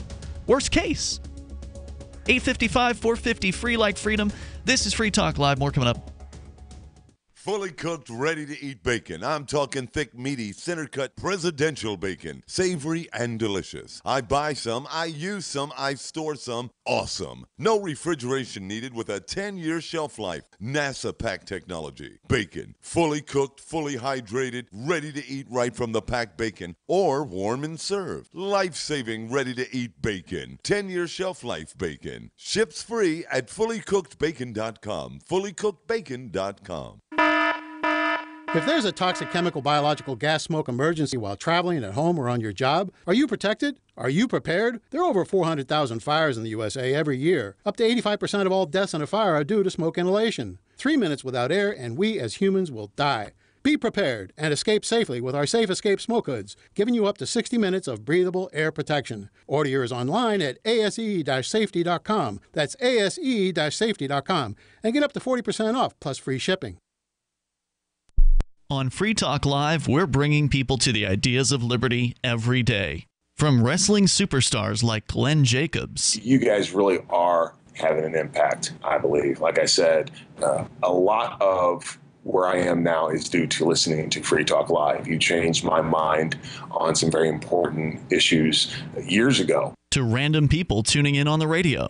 I was kind of stuck in the left-right paradigm. I heard your show by chance on a Saturday night. From there, I went on, joined the Free State Project, and become an amplifier. So, I mean, that's really the reason why I amp is because I know that if it wasn't for you guys being on as many stations as you are, I never would have found the ideas of liberty. Your amp will directly change more lives by getting Free Talk Live in front of people looking for talk radio online and on the air. When you amp Free Talk Live, you get perks like access to the AMP-only Facebook group and AMP podcast. Visit amp.freetalklive.com. Hi, this is Mark Edge of Free Talk Live. Michael W. Dean's book, User's Manual for the Human Experience, changed my life. In a culture that attempts to turn you into a compliant victim, this book gives you implementable steps on everything from how to be aware of your environment, walking down the street, to business, to how to handle a toxic person in your life. If you're a human, you need to read this book at least once. Go to Amazon and get the Kindle version, or paperback, or an audiobook of A User's Manual for the Human Experience. Free Talk Live has partnered with Amazon, the largest internet retailer. Imagine a department store category, and Amazon has it. Books, electronics, office products, furniture, jewelry, automotive, toys, clothing, sporting goods, and dozens of other categories. Now you can shop and support Free Talk Live by entering Amazon through our website. Go to shop.freetalklive.com, and Amazon will send us a portion of your purchase. You're going to do the shopping anyway, so remember to enter through our site at shop.freetalklive.com. That's shop.freetalklive.com. Money, power, and respect are all yours at creditsuccesssecretsrevealed.com. Be seen as an industry leader. You can do it. The last application you filled out when it was time to hit submit, did your nerves spike? You didn't get the approval you seek, but there's a better way. We teach you exactly what to place into the right systems the right way the first time so you get approved. Get up to $100,000 in instant business credit. Many people will get cash on the spot.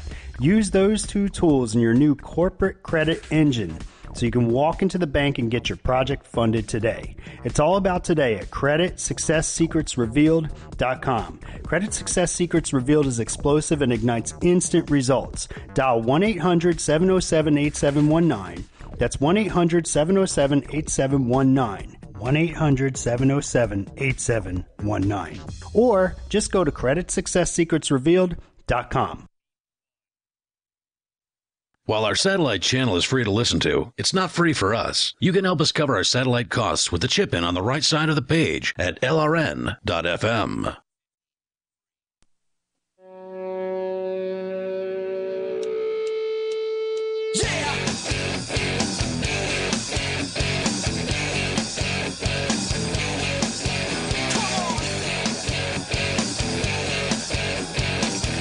Free Talk Live. You dial toll-free here and bring up what you want. Our number is 855-450-FREE, like freedom, 855-450-3733. By the way, I was just looking at this Mick show with the breast implants that was so offensive, apparently, to the Parents Television Council. The character in this particular show, the teenage girl they keep referencing in their complaint that they made with over 3,000 signatures hand-delivered to the FCC recently, was about a 17-year-old girl who was talking about getting her implants, when she turned 18, apparently. So, I mean, we're not even talking about a younger teenage girl. We're talking about one who's literally probably days or weeks away from turning 18, the magical age where all of a sudden it's completely okay to have these conversations. I'm sure that this is a relevant conversation for some people out there that are making this decision, right? Like there's some people, I would imagine lots of young women are thinking to themselves, as soon as I hit 18, I'm going to do this.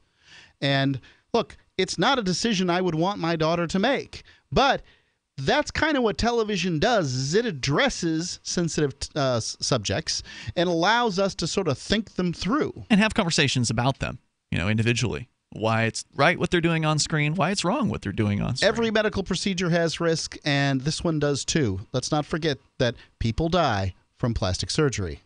Our toll-free number here tonight is 855-450-FREE, like freedom. So we're talking about the good news out of a court decision. Well, actually, I guess it wasn't even a court decision. The prosecutor in Marion County, I presume that's maybe Indiana? Not real clear Florida? On where Marion County is. Could be anywhere. There's Marion County in Florida. Could be anywhere, but Marion County Attorney Ed Bull, who was going to go after a teenage girl for taking a couple of photos of herself, not even naked photos, but covered topless photos. Iowa. Thank you for that. And so no nudity whatsoever in the pictures themselves, but yet they were threatening her with child pornography charges. She was one of a group of students at the local school who every other person in the group took the plea deal on this. And, instead of being charged with a child pornography crime, they admitted guilt to some sort of lower thing. They did community service. They took classes on the dangers of sexting and gave up their electronic devices. But this girl sued. The fact that they had to reach this far, child pornography for taking a picture of yourself. That's correct. It's ridiculous. It's ridiculous when they are actually nudes, and we've talked about that before, where teenagers, will take a nude photo of themselves to send to their boyfriend or girlfriend or something like that. And they end up getting spread around the school, and somebody goes to the administration, they call the cops in, and then, everybody involved gets charged with child pornography, and then, again, they almost always take the plea deal. In this case, this girl didn't. She countersued, and the prosecutor dropped the charges in return for the ACLU dismissing their countersuit in this case. But yet the prosecutor still is doubling down, saying he's going to continue doing this kind of thing in the future. He'll be continuing. Then he's going to continue to get suits brought against him by the ACLU. The prosecutor's name is Bull. It says here, this is Reason.com, if Bull had just stayed out of what should have been a family matter, then there would have been no need for the girl to worry that an adolescent indiscretion might ruin her life, because it's not the photo that is going to ruin her life. It might be an inconvenience. She might get teased or something like that at school, maybe made fun of by some of the other girls or whatever. I mean, I don't know what the fallout would be, but it would be temporary. Everything in high school is temporary. It doesn't matter 5 years later when you're getting into the real world. But, every once in a while, there's the small chance that you become a meme. Okay. Right? And then your picture goes viral and you really don't have any control over it. So Sure. I would strongly advise, look, ladies and gentlemen, especially the youngest of us, ladies and gentlemen, do not take pictures of yourself disrobed. Look at it in the mirror. Show whomever you wish to show, but do not take pictures of yourself disrobed. Don't take the pictures and keep them on your device, because sometimes they're hacked. Or confiscated by administrators at the school, and then they look through it. And, you remember the fappening? These were the... Oh, yeah, that was when some hackers released a bunch of, Hollywood people's photos? pictures. Right. These are people that took pictures. They Naked were just pictures. on their device. They were not sent to anyone. They were just... But they got hacked. But they got hacked because their device synced up, and there was their pictures and blah, blah, blah. So, look, don't do it. It's not a good idea. Right. And that's the conversation that the parents could very well have had with their daughter had they, had that opportunity to have them, the situation allow them to handle this themselves. Yeah, I just want to have that in case nobody's had that conversation with you. Don't say it's never been had. Now, look, the vast majority of the people that are listening to me that were thinking about taking naked pictures of themselves are not going to change their minds. Yeah. Because I've said so. But I'm just saying it's a bad idea. So let's see here. The sooner that we get the justice system, this is freerangekids.com's final comment here, out of the business of prosecuting kids who sexed each other, the sooner parents everywhere will breathe a sigh of relief. Just because laws made long before cell phones now snare young kids in their clutches doesn't mean that they must be enforced. It means they must be changed. Until then, prosecutors using them to ruin young people's lives must be called out for what they are, creeps who get off on hurting children.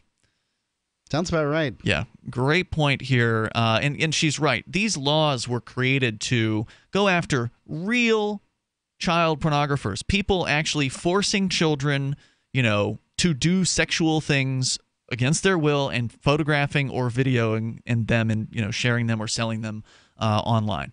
That's what those laws were designed to go after, not teenagers taking pictures of themselves to share amongst themselves. It's a completely different situation, but these people treat these teenagers as though they are just the horrifying child pornographers the laws were designed to prevent or punish, and it's ridiculous. And then, ironically, Lenore Skenazy actually posts an old scan of a Sears catalog with the headline here: if Prosecutor Ed Bull had been around when the Sears catalog was printed, these girls might be on the sex offender registry, because they had pictures of young girls in their underwear. They did. And young boys in their underwear in the Sears catalog.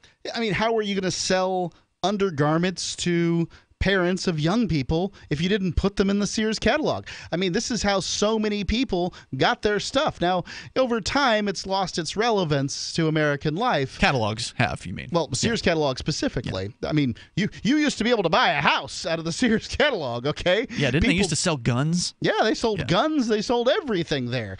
Basically, you got whatever you got. Now the company's lost its relevance in many ways. They're closing a lot of stores, too. Yeah, they're closing stores. They had they could have been Amazon if they'd had the forethought and were moving quickly enough, but they said, everything's going fine. We got some stores and we're doing some sales and everything's okay. And that's how companies die. If you're not growing, you're dying when it comes to companies. I wonder what the last year was. I wonder if they're probably not making the catalog these days, but I wonder what the last printing date was of that catalog. I don't know, but I got it in the 80s. I can tell you that. Toll-free number tonight, 855-450-FREE. They stopped it. Okay, here, according to SearsArchives.com, they stopped producing the general catalog in 1993. So kind of long before the internet revolution there. While Sears no longer issues the big book catalog, the company continues offering many specialty catalogs, including the Christmas Wish Book, although I don't know at what time this article was written. So, toll-free number tonight, 855-450-FREE. Like freedom, let's talk to Tom in Nashua, New Hampshire. You're on Free Talk Live. Hey, Tom. A few days ago in San Antonio, Texas, a truck was in a parking lot, and the guy got out and said he heard all these people banging and screaming in there, so he opened up the truck, and all of these migrants came stampeding out of the back of the truck, and a whole bunch of people are dead, and he's being blamed for it instead of the Border Patrol agents. Let's talk about that. Hang on, Tom, because that was actually in my show prep here tonight as well. The people who died as a result of human smuggling, which of course is only a thing because of a crackdown on immigration. 855-450-FREE, like freedom. 855-450-3733. You can join us here. It's Free Talk Live. Do you want to help build a better financial system for everyone? Join Dash. Dash is Digital Cash, a digital money platform designed to replace cash and help people manage their own wealth. It's fast and easy. Fees are low and transactions are confirmed instantly. Dash is decentralized, run by users who earn rewards for helping run the network and make governance decisions. Help people take control over their financial future today. Find out more at dash.org. You've said it yourself. We need a healthcare system that focuses on health, not sickness. Health insurance pays for treating sickness but gives you nothing for being healthy. There's a free market healthcare company that gives you freedom from health insurance. They give you a proactive health assessment daily, no charge 24-hour access to doctors. Check them out right now at healthexcellenceselect.com. Any kind of doctor, traditional, integrative, chiropractic, acupuncture, and massage. You'll love the service and price. healthexcellenceselect.com. healthexcellenceselect.com. Will the government protect your family from Iran and North Korea's newest weapon, EMP? We buy guns to protect ourselves, home, health, and car insurance for accidents. Maybe you also have food storage. But how would you keep your refrigerator running in a long-term EMP blackout? Using tested military designs, the Solarc EMP-hardened solar generator protects and powers your critical appliances for years without burying items underground or wrapping them in aluminum foil. Unlike other preps, Solarc is used every day to help offset your electric bill automatically. Visit portablesolarllc.com to learn how easily expandable the system is. Solarc is the most affordable and powerful solution on the market. The whole system even fits in the back of a pickup or SUV and can install in less than an hour. See for yourself why Solarc beats other off-grid systems at portablesolarllc.com. Don't wait for the government. Go to portablesolarllc.com to learn why Solarc is energy insurance for your family. Understanding your credit score is the first step towards managing and improving it. This is Charlie Sundstrom with your Van Dyke Mortgage Minute. The most influential component of your credit score is your payment history. Almost equally as important is the amount you owe on credit accounts. Also impacting your score, but to a lesser degree, are the length of time you've utilized your credit, the number of new accounts, credit inquiries, and your various types of credit accounts. To help achieve or maintain a healthy credit score, have a system set up to assure your bills are always paid on time. Don't max out your cards. It's better to have a high credit limit with a low balance. Never close old accounts. The age of these can actually help your credit score. But don't be afraid to use your credit. You need several accounts in order to have a credit score. Just keep the corresponding payments within your means. For your mortgage pre-approval and refi needs, start by visiting vandykemortgage.com.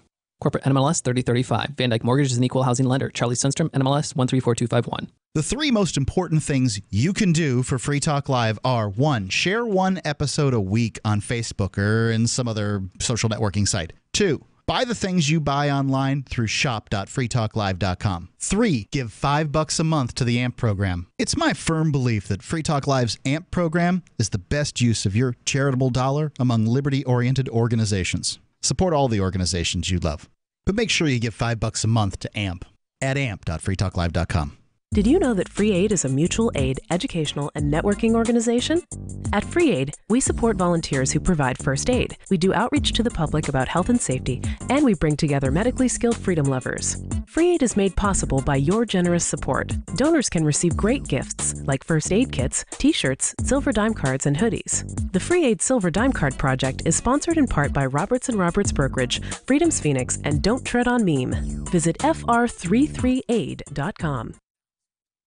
Help get LRN.FM into more ears. Visit promote.lrn.fm for a free bumper sticker, flyers, banners, graphics, and more. Promote.lrn.fm.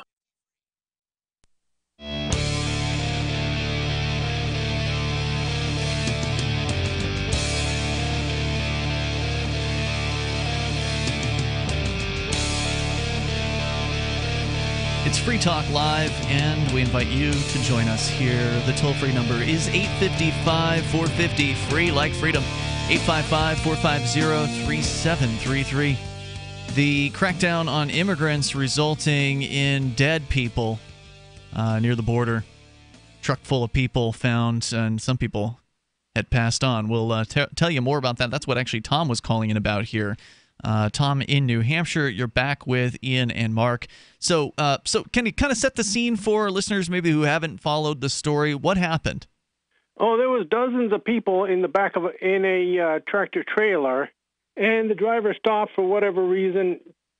I heard it was in a Walmart parking lot, and got out and heard all the banging and everything. So he opened up the back of the truck, and a bunch of people were dead because of the sweltering heat.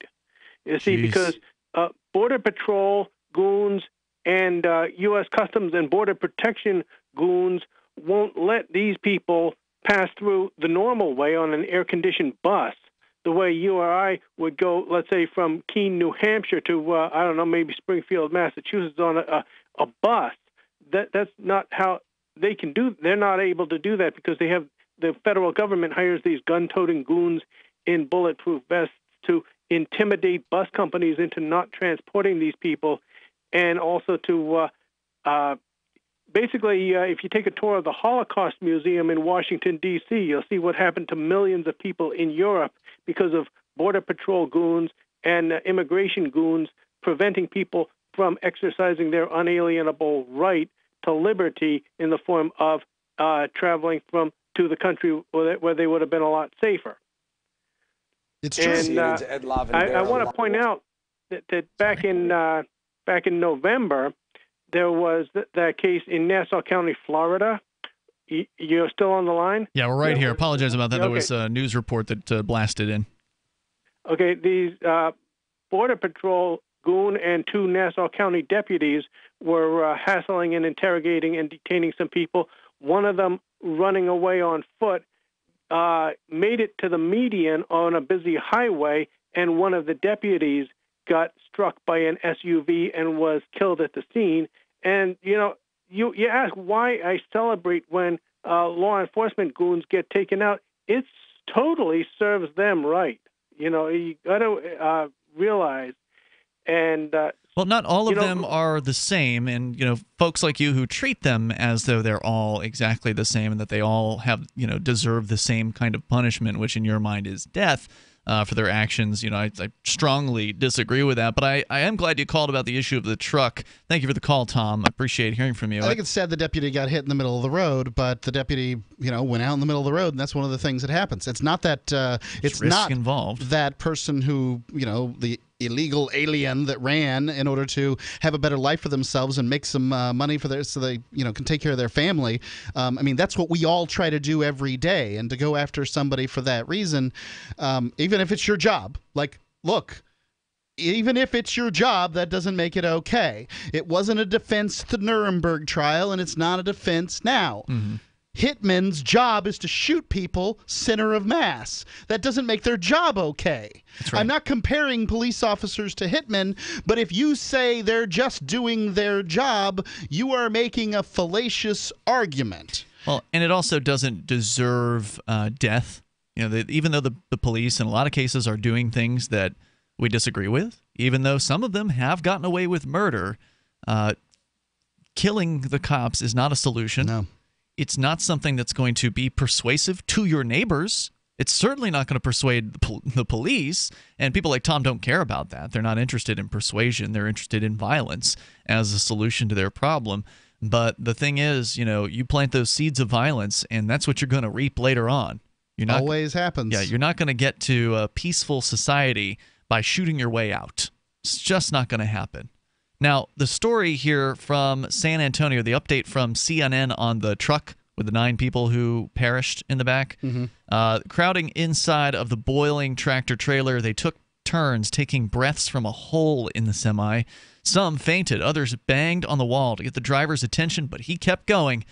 One man who survived... Probably couldn't hear it over the diesel. Good chance. One man who survived the journey told federal authorities. The driver, James Matthew Bradley Jr., told federal investigators he had no idea that dozens of undocumented immigrants were stuffed inside the tractor trailer that he was hauling. Probably true. The 60-year-old Florida man was charged Monday with knowingly transporting undocumented immigrants. The assistant public federal defender who's representing Bradley... How can you charge him that? I hope they've got some evidence of how he knowingly did it. Well, they don't have to have evidence, Mark. Most of the time they can just hit you with charges. They really should. They should, but they could just hit people with charges just like we were just talking about, and they take the plea. That's what prosecutors do. Right. Okay, if a prosecutor... That's what we're talking about. Okay, you have to have collusion between... Police are the ones that charge you, Ian. Not always.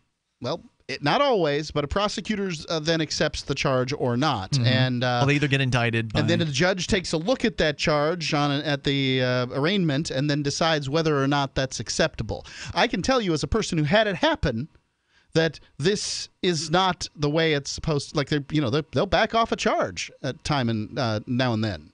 Sure, but most people will just take the plea. So you can just hit them with whatever charges you want to. They'll be scared to death. Most public defenders are going to be like, yeah, you should take the plea. And they'll just take the plea. That's what happens time and time again. It happens. In this case, the tractor-trailer was found at a Walmart in San Antonio early Sunday morning after an employee at the store called police. Authorities found dozens of undocumented immigrants inside. 8 people in the truck were already dead. 2 more died later after being hospitalized. So I apologize, more than 9 dead. Dozens more were severely injured, and many will suffer from irreversible brain damage, according to the city's fire chief. The federal complaint shed light on the ordeal. One man from Mexico who crossed the border through Laredo, Texas, said he and his brother traveled for a day before they climbed into the tractor trailer. Another man said he spent nearly 11 days at a Laredo stash house with about 24 others before their journey on the semi.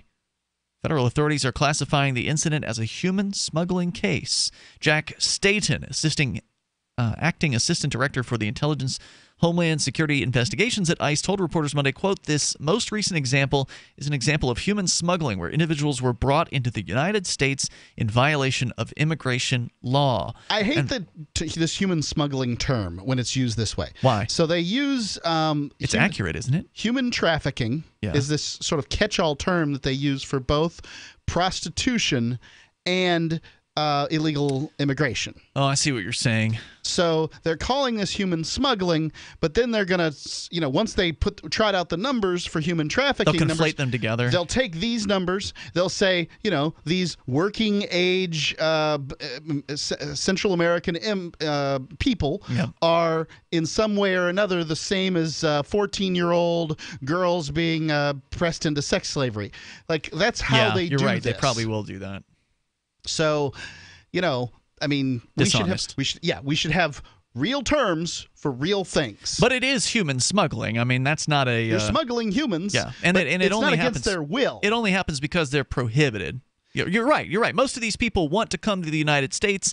They're willing to submit themselves. They didn't put these people, in all likelihood, in the back of this vehicle at the point of a gun. You're probably correct about that. It's a bad idea to have gotten in there, and certainly they didn't expect to be dying in there. And man, they should have had some ice and some water and all kinds of things. But that's that. Well, welcome to the black market. Yes, this is what happens. Normally things that are smuggled in the back of a tractor trailer include drugs. Which, it doesn't matter how hot the drugs get for the most part, unless you're smuggling LSD or certain types of drugs.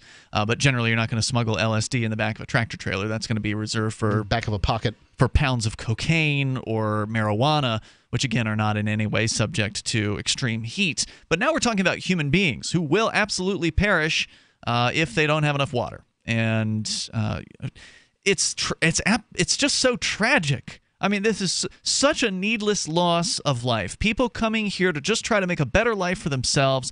They're willing to risk their lives in the back of some, truck driven by a man who ostensibly doesn't even know he's got human beings back there. Yep. He may be telling the truth.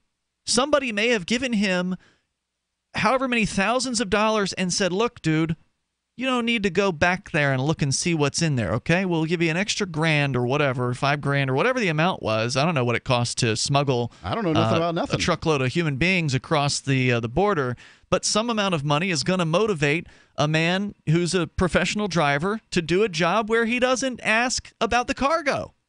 He's got to presume if in that circumstance, that if you're told not to take a look, that something that's going to get him in trouble is in there.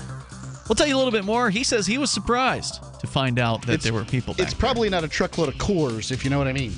The toll-free number tonight is 855-450-FREE, like freedom, 855-450-3733.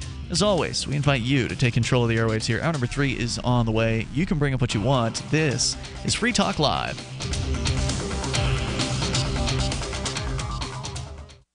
Have you wanted to get into Bitcoin mining but don't want to deal with the hassle and frustration of operating the mining hardware? Let pool.bitcoin.com handle it for you like I did. For an investment of as low as $129, you can have a lifetime mining contract and support the Bitcoin network. If you already have mining equipment, you're invited to join pool.bitcoin.com. It's the most profitable pool for miners, paying 120% of the block reward. That's pool.bitcoin.com. What's more profitable, running your business or doing bookkeeping? Doing your business, of course, but you want to keep your books so that you can maximize your tax savings, right? What if I told you that there's a person that's a bookkeeper, accountant, and law school graduate that's also a hardcore libertarian? My name is Melanie Johnson, and I hate the state. I will aggressively help you to minimize your tax exposure and maximize profits, all while staying within the law. Melanie's your best choice for your taxes and bookkeeping needs. Go to tax.freetalklive.com and check out our website, tax.freetalklive.com.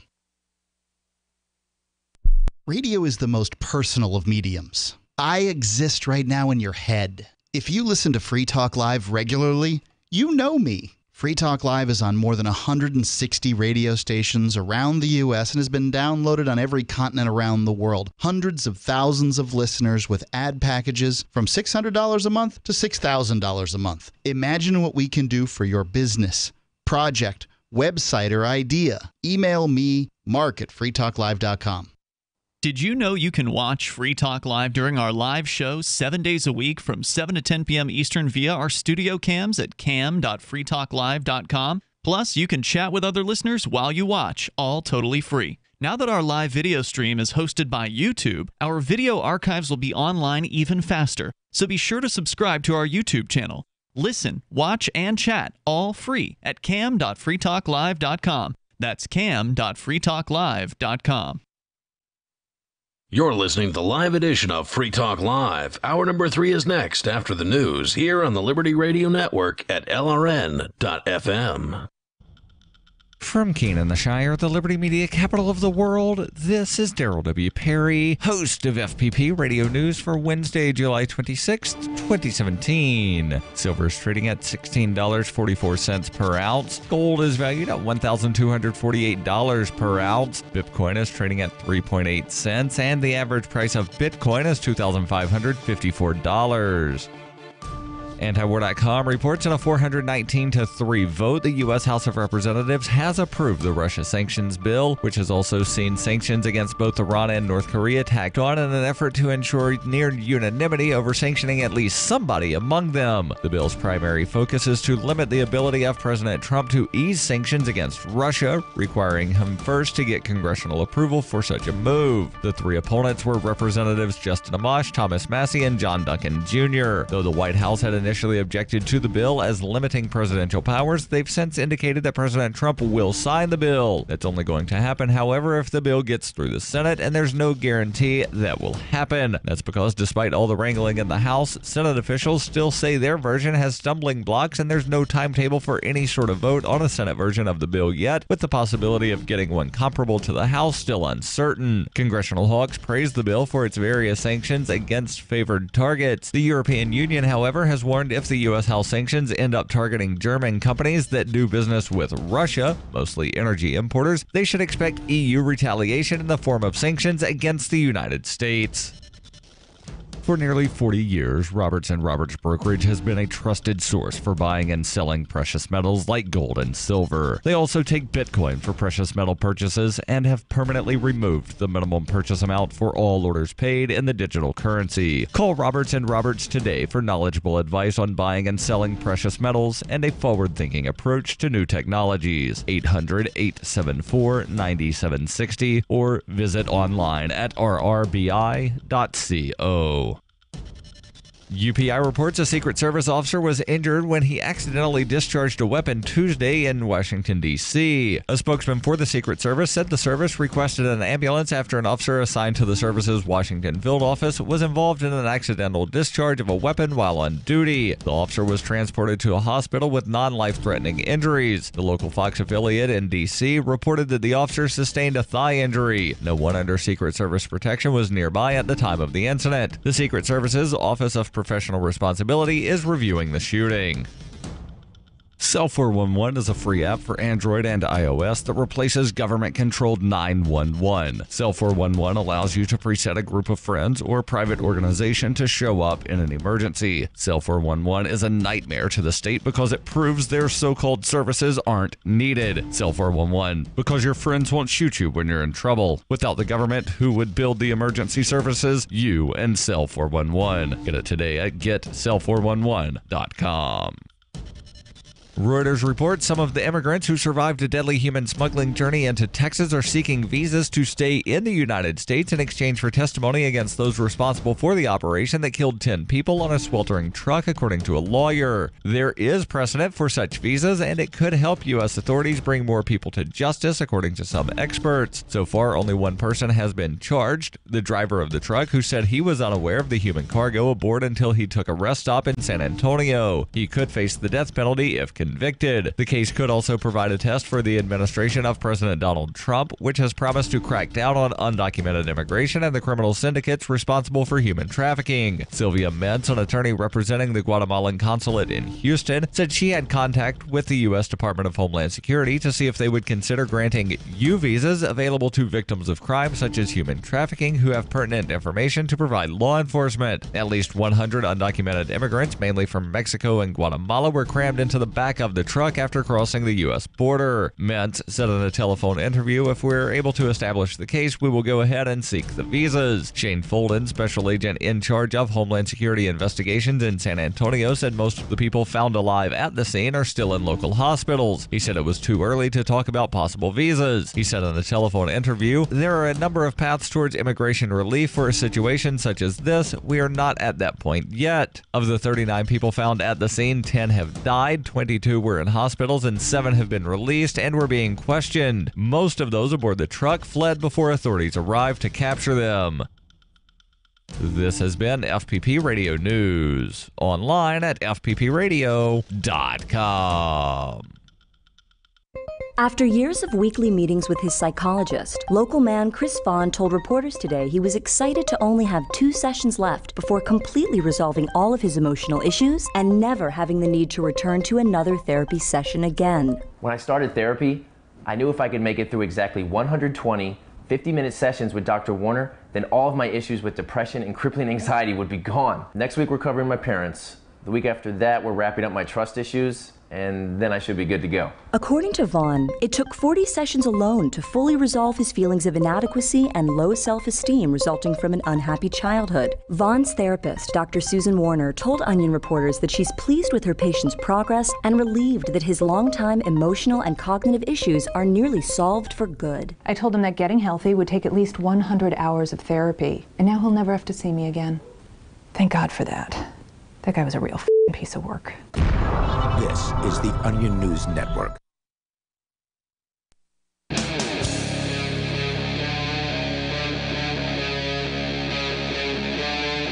Free Talk Live. It's Free Talk Live. Dial on in toll free. Join us on the radio waves here. Our number is 855-450-FREE, like freedom. That's 855-450-3733. We're talking about what happened to the people in the back of the truck that was caught after several folks died. A bunch of them actually perished in the back of a truck that was traveling across the border, smuggling folks, apparently. Actually, maybe it wasn't across the border here. No. Apparently he wasn't. No, he was in the U.S. Yeah, the whole thing was in the U.S. Well, anyway, we'll tell you more about that on the way. You can share your thoughts. 855-450-FREE, like freedom. 855-450-3733. Let's go to the phones first, though. We've got Ralph. He's on the line in New Jersey. Subject line, unintelligible nonsense. Ralph, what do you got for us here tonight? The Detroit riot is 50 years, at least this month, July. Okay? Detroit riots? And, right. And that's happened around the same time the Noah riot happened. Yeah, I can understand why our board op said unintelligible. I can't. You're talking about Detroit riots that happened 50 years ago? Yeah, it marked a milestone of that, turning 50 years. I couldn't understand that either. It's Could the you, Mark? 50-year anniversary of the Detroit riots. Go What ahead. were they rioting over? Yes, right. Hey, now, Mark, what lesson do you think we learned out of that? Before you answer, right, and before you answer, I'd like to ask a question. Okay? All right. When blacks go wild and animal, what good would ever come out of that? What good? When blacks do what? What good would happen? Go wild and animal. What good has it ever done? I think it's gotten news attention, drawn attention to sort of grievances and that sort of thing. Well, okay, for those who read between the lines, they would come to the conclusion that blacks are their own worst enemy, right? I mean, no, the enemy here in this case is the police, Ralph. No, wait, the police. Wait. That might be so in your mind, okay? But when they marginalize themselves, they become their own worst enemy, in my opinion, okay? But you understand that all kinds of people will riot, right? Not just black people. There were a bunch of white teenagers rioting here in Keene, New Hampshire. Over pumpkins. It wasn't over pumpkins. It was, once again, over the police who had raided their parties and had booted them out of homes into the streets drunk in the middle of the daytime, and they decided to start raising hell, They flipped over at least one car, setting a couch on fire, and throwing bottles and full cans of beer at one another for upwards of a quarter of an hour on one street that I personally witnessed. Okay, so you bring that up. Did you hear about the shooting of the Australian lady out there in Minnesota? Yep. You mean the ones where the cops shot that lady? Yeah, I did remember calling you about the Philando Castile case, right? There was a video on that, but the whole case of that particular shooting they didn't base that on the video. Huh? They did not, because there was also a video. The police also gave a dash cam video. Right. Okay. Yeah. And they were when they went to court, they were able to argue. This was the action taken before the shooting took place by the cop. I don't know what you're talking about right now. What's he saying? These were the actions taken by the cop before the shooting. We're talking about Philando Castile? Yeah. Well, right, Philando Castile. I never got to answer the question. Hold on, Ralph. Hold on, Ralph. What, Mark? I never got to answer the question as to what we learned from the Detroit riot. I mean, like, this is the sort of the framing and moving on. The framing, these are just pot shots at people over race, Ralph. That's what he does. Yeah. And that's what the difficulty here is that, look, I don't think that people should be artificially put into categories based on their race. And I'm sure that there are lots of people listening that are like, hey, how come I've got to be lumped in with this particular group of people? I haven't done everything wrong that every white person's ever done. And I don't want that on my, somehow smeared on my resume. Thanks for the call, Ralph. So, I mean, why would I do that to somebody else, I guess, is the question. Look, I don't know anything about the 1967 Detroit riots. And I don't know much either, but there, thankfully, is history, and we can look it up. So, according to Wikipedia, guess what? In the early hours of Sunday, July 23rd, 1967, so, about 50 years ago, Detroit police officers raided the unlicensed weekend drinking club in the office of the United Community League for Civic Action, above the Economy Printing Company on 12th Street in Detroit. They expected a few revelers inside, but instead found a party of 82 blacks celebrating the return of 2 local GIs from the Vietnam War.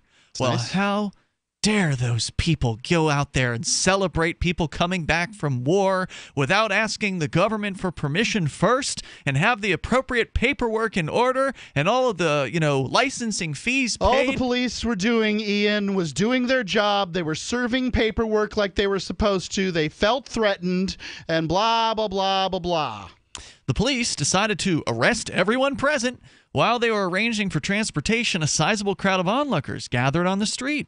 Later in a memoir, Walter Scott III, a doorman whose father was running the raided Blind Pig, took responsibility for starting the riot by inciting the crowd and throwing a bottle at a police officer. And then, unfortunately, from there, some full-scale rioting, Things spread went sideways. Yep. To a clothing store. Full-scale looting began throughout the neighborhood. I agree that blowing up your own neighborhood and stealing some stuff from local business people really doesn't do anything. It's a terrible thing to do. Right. It's not a value at all. But many times people feel like there's nothing that they can do. There's no way to fix whatever problem it is that they have, real or perceived. And those people are going to riot. When they don't feel like there's a way to get around it, that's what you're going to have. Look, I don't think that the Michael Brown situation in Ferguson was a particularly good standard bearer for Black Lives Matter or whatever. Mm-hmm. But I can see why somebody who lives in Ferguson, Missouri, where the police department was largely white in a largely black community, kind of felt unrepresented, where the police department is essentially fundraising off of its citizenry through fines and these sorts of things. Yeah, I mean, that's the kind of thing that people are going to lash out at because they have no recourse. There's no way to get around it. How do you stop that from happening? If that just pay your licensing fee, Mark. If that was happening here, where you live, what would you do about it? If the police were what you felt were a group that was other than you, and they are, mind you, us versus them, a group other than you, and they were extorting you heavily because they didn't have much of a tax base, so they had to go and they felt like in order to get the equipment they needed and keep the officers they needed to keep the funds coming in, so they were heavily extorting their community. They look a lot like the King's Men ransoming out taxes. Yep. And that's what you got going on. What do you do about it? I'm not saying these problems are easy to solve, but well, this problem would have been easy to solve if the cops had just left these people alone. Let them have their drinking party, their secret drinking party. Somebody tipped them off or whatever. Somehow the cops got wind that in 1967 a party was happening. Whoa. What would have happened if these 82 people would have simply been allowed to get sloshed in the the League for Civic Action here, the United Community League for Civic Action, without a license? You know what would have happened? People would have gone home. Some people probably would have had sex with each other. Somebody would have stumbled home. Somebody would have puked. Somebody might have passed out. Everybody would have had a good time and woke up with a terrible headache. Everything ultimately would have been just fine, and the neighborhood wouldn't have been destroyed. Now, again, I'm not justifying the violence, but there's nothing significantly different in this situation compared to what happened in Keene, New Hampshire, with a bunch of white kids in 2014 at Pumpkin Fest. The only difference is in the Pumpkin Fest situation, the police cordoned off downtown, so the destruction was limited to a few of the residential streets where the rioting was going on. But they did destroy some stuff of their peers, in fact. It's Free Talk Live. For P150, P150GA, P150NY, P150OK, P150TN, C250A, C250E, C250Q. Not available in all states. If New York or Colorado, call for a similar offer. What's the scariest thing about going to the dentist? Opening your mouth or opening your wallet? Because just a simple cleaning can cost $100, and things like root canals can cost you hundreds more. If you don't have dental insurance to help, call Physicians Mutual Insurance Company, 1-800-972-1059. This isn't a discount plan or preventive-only coverage. This is real dental insurance that helps pay for checkups right away. So you can call today and get your teeth cleaned tomorrow. Plus, it helps cover the more expensive procedures you might need down the road. Fillings, crowns, bridges, even costly dentures. There's no deductible and no annual maximum. Your acceptance is guaranteed for one of these insurance policies, even if you're retired. There are no networks, so you can choose any dentist you'd like. Call now for a free information kit with all the details. 1-800-972-1059. That's 1-800-972-1059. 1-800-972-1059. A great president once said, "The 9 most feared words in the English language. I am from the government and I'm here to help. Adequacy of loss absorbing capacity. You call that help? That's the mandate approved by the G20. The banks can steal your money. Well, they can't steal your gold and silver. That you fully control. You can have it delivered into an IRA at a depository under lock and key, where you can hide it where no one can find it, not even your wife. What? Sorry, honey. Your CDs, money market accounts, and savings accounts are all at risk. Call GSI Exchange at 800-474-9159. We have 75 years of market experience. A+ rated with the Better Business Bureau. 800-474-9159. Call now and get a free bank failure survival guide. 800-474-9159. The Free State Project has reached its goal of 20,000 liberty lovers who've pledged to move to New Hampshire and get active to achieve liberty in our lifetime. Perhaps you're trying to figure out what part of New Hampshire should be your destination. If so, consider Keene. You'll find more than 150 reasons to move to Keene at move.freekeene.com. Keene is famous for its historic, publicity-generating activism, as well as being the liberty media capital of the world. It's home to freekeene.com, New Hampshire's destination for liberty activism, news, and opinion. For years, we've been compiling over 150 reasons to move to Keene at move.freekeene.com, where you'll learn about some of what's happening here and what makes Keene a great place to live. If you love liberty, you'll probably enjoy anywhere you end up in the Shire. But do your due diligence first. Please visit move.freekeene.com for the full list of over 150 reasons to move to Keene. That's move.freekeene.com. For years, LRN.FM has had a listen line that you can call and listen to LRN.FM anytime. Now we're taking the idea to a new level with the LRN.FM audio on demand line. You can call 641-793-9660 anytime and listen to LRN.FM's live feed, and you can listen to a bunch of our original shows on demand. Long distance fees may apply. Just dial 641-793-9660 and choose from the menu 641-793-9660. This Your Family Today tip is brought to you by Ovaltine. Give your kids the nutrition they need to be their best. Visit us at ovaltineusa.com. Telling your child about healthy food choices is important, but showing her what to eat goes a lot further. Have her help create the grocery list, then bring her to the store with you. Picking out healthy foods together helps kids get in the habit of thinking about what they're eating every day. For more tips like these, visit us at parenthood.com/yourfamilytoday. This is the Liberty Radio Network, broadcasting the latest liberty-oriented audio content 24 hours a day at LRN.FM.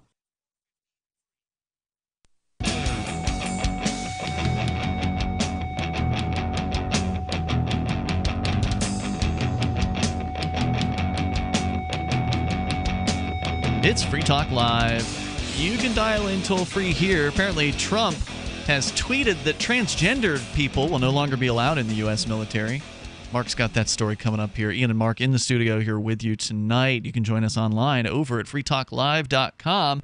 We can talk more about smuggling people here in moments, whether you want to discuss riots, smuggling, pornography, anything that is on your mind here on Free Talk Live.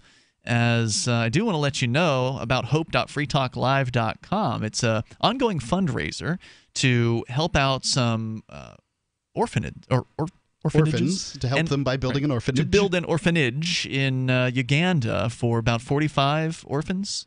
Yeah, about 45 of them. They're currently sleeping in a large room with no power, head to toe. And I'd like them to be able to have, a bed. Little space. And maybe some place to wash their face to go to school. They Running are going water, to school. That's always good, yeah. Yep. And so we just sent some money today. Excellent. And I hope that we'll soon see progress on the roof and the walls for the second story. We're over halfway to the goal as far as the total amount. What I've been doing is doing the goals in phases. Right. That way you're not sending all the money at once. Yeah, I don't want to do that. Proof that things are happening. The building is going on. You want to see. And plus, there's smaller, more attainable goals of $3,000. Yeah, and frankly, reachable. they're really only smaller, achievable goals of $1,000 since Cell 411 and Jax.io are matching every dollar each. So every dollar's basically tripled. So when people donate, their money gets tripled, meaning that when I do these $3,000, phases that I'm doing, well, there's basically only 1,000. So it's really easy to fundraise this way with these matching funds from these great companies. And thank you so much to Jax.io and GetSell411.com. And, of course, everybody who donated to make it possible for them to double match. Indeed. Both Anthony DiOrio and Virgil Viduva are excited about this project, as am I, and I can't wait to see what this thing looks like finished. So if you want to help out, you can go to hope.freetalklive.com and you can donate there. Yep, there have been lots of people who have donated in the last couple of days, and thank you so much. It's not too late. You're going to be doing fundraising for more steps, so if you want to jump in and throw in $10, $15, whatever you can afford. It's really nice to be ready for that next step because we had to sort of slow progress. It was a perfect time to slow progress. We were behind a few days as far as getting the next round of funding in. But the concrete needed to dry on the floor/roof, the roof of the first floor, the floor of the second floor. So it needed to dry, and it just cured for another couple of days, so no biggie. All right, so go to hope.freetalklive.com if you want to help out. So we were talking about, speaking of putting people in a place like sardines, there were a number of people in the back of a tractor trailer, it sounds like, that were being smuggled from one point to another inside the United States, apparently. And the driver is saying now that he had no idea. When police came to investigate the semi, according to CNN.com, an officer found, quote, multiple people standing and laying at and around the rear of the trailer. That's when they started talking to the driver. Bradley advised the officer that the trailer he was hauling had been sold and that he was transporting the trailer from Schaller, Iowa to Brownsville, Texas, on the border with Mexico.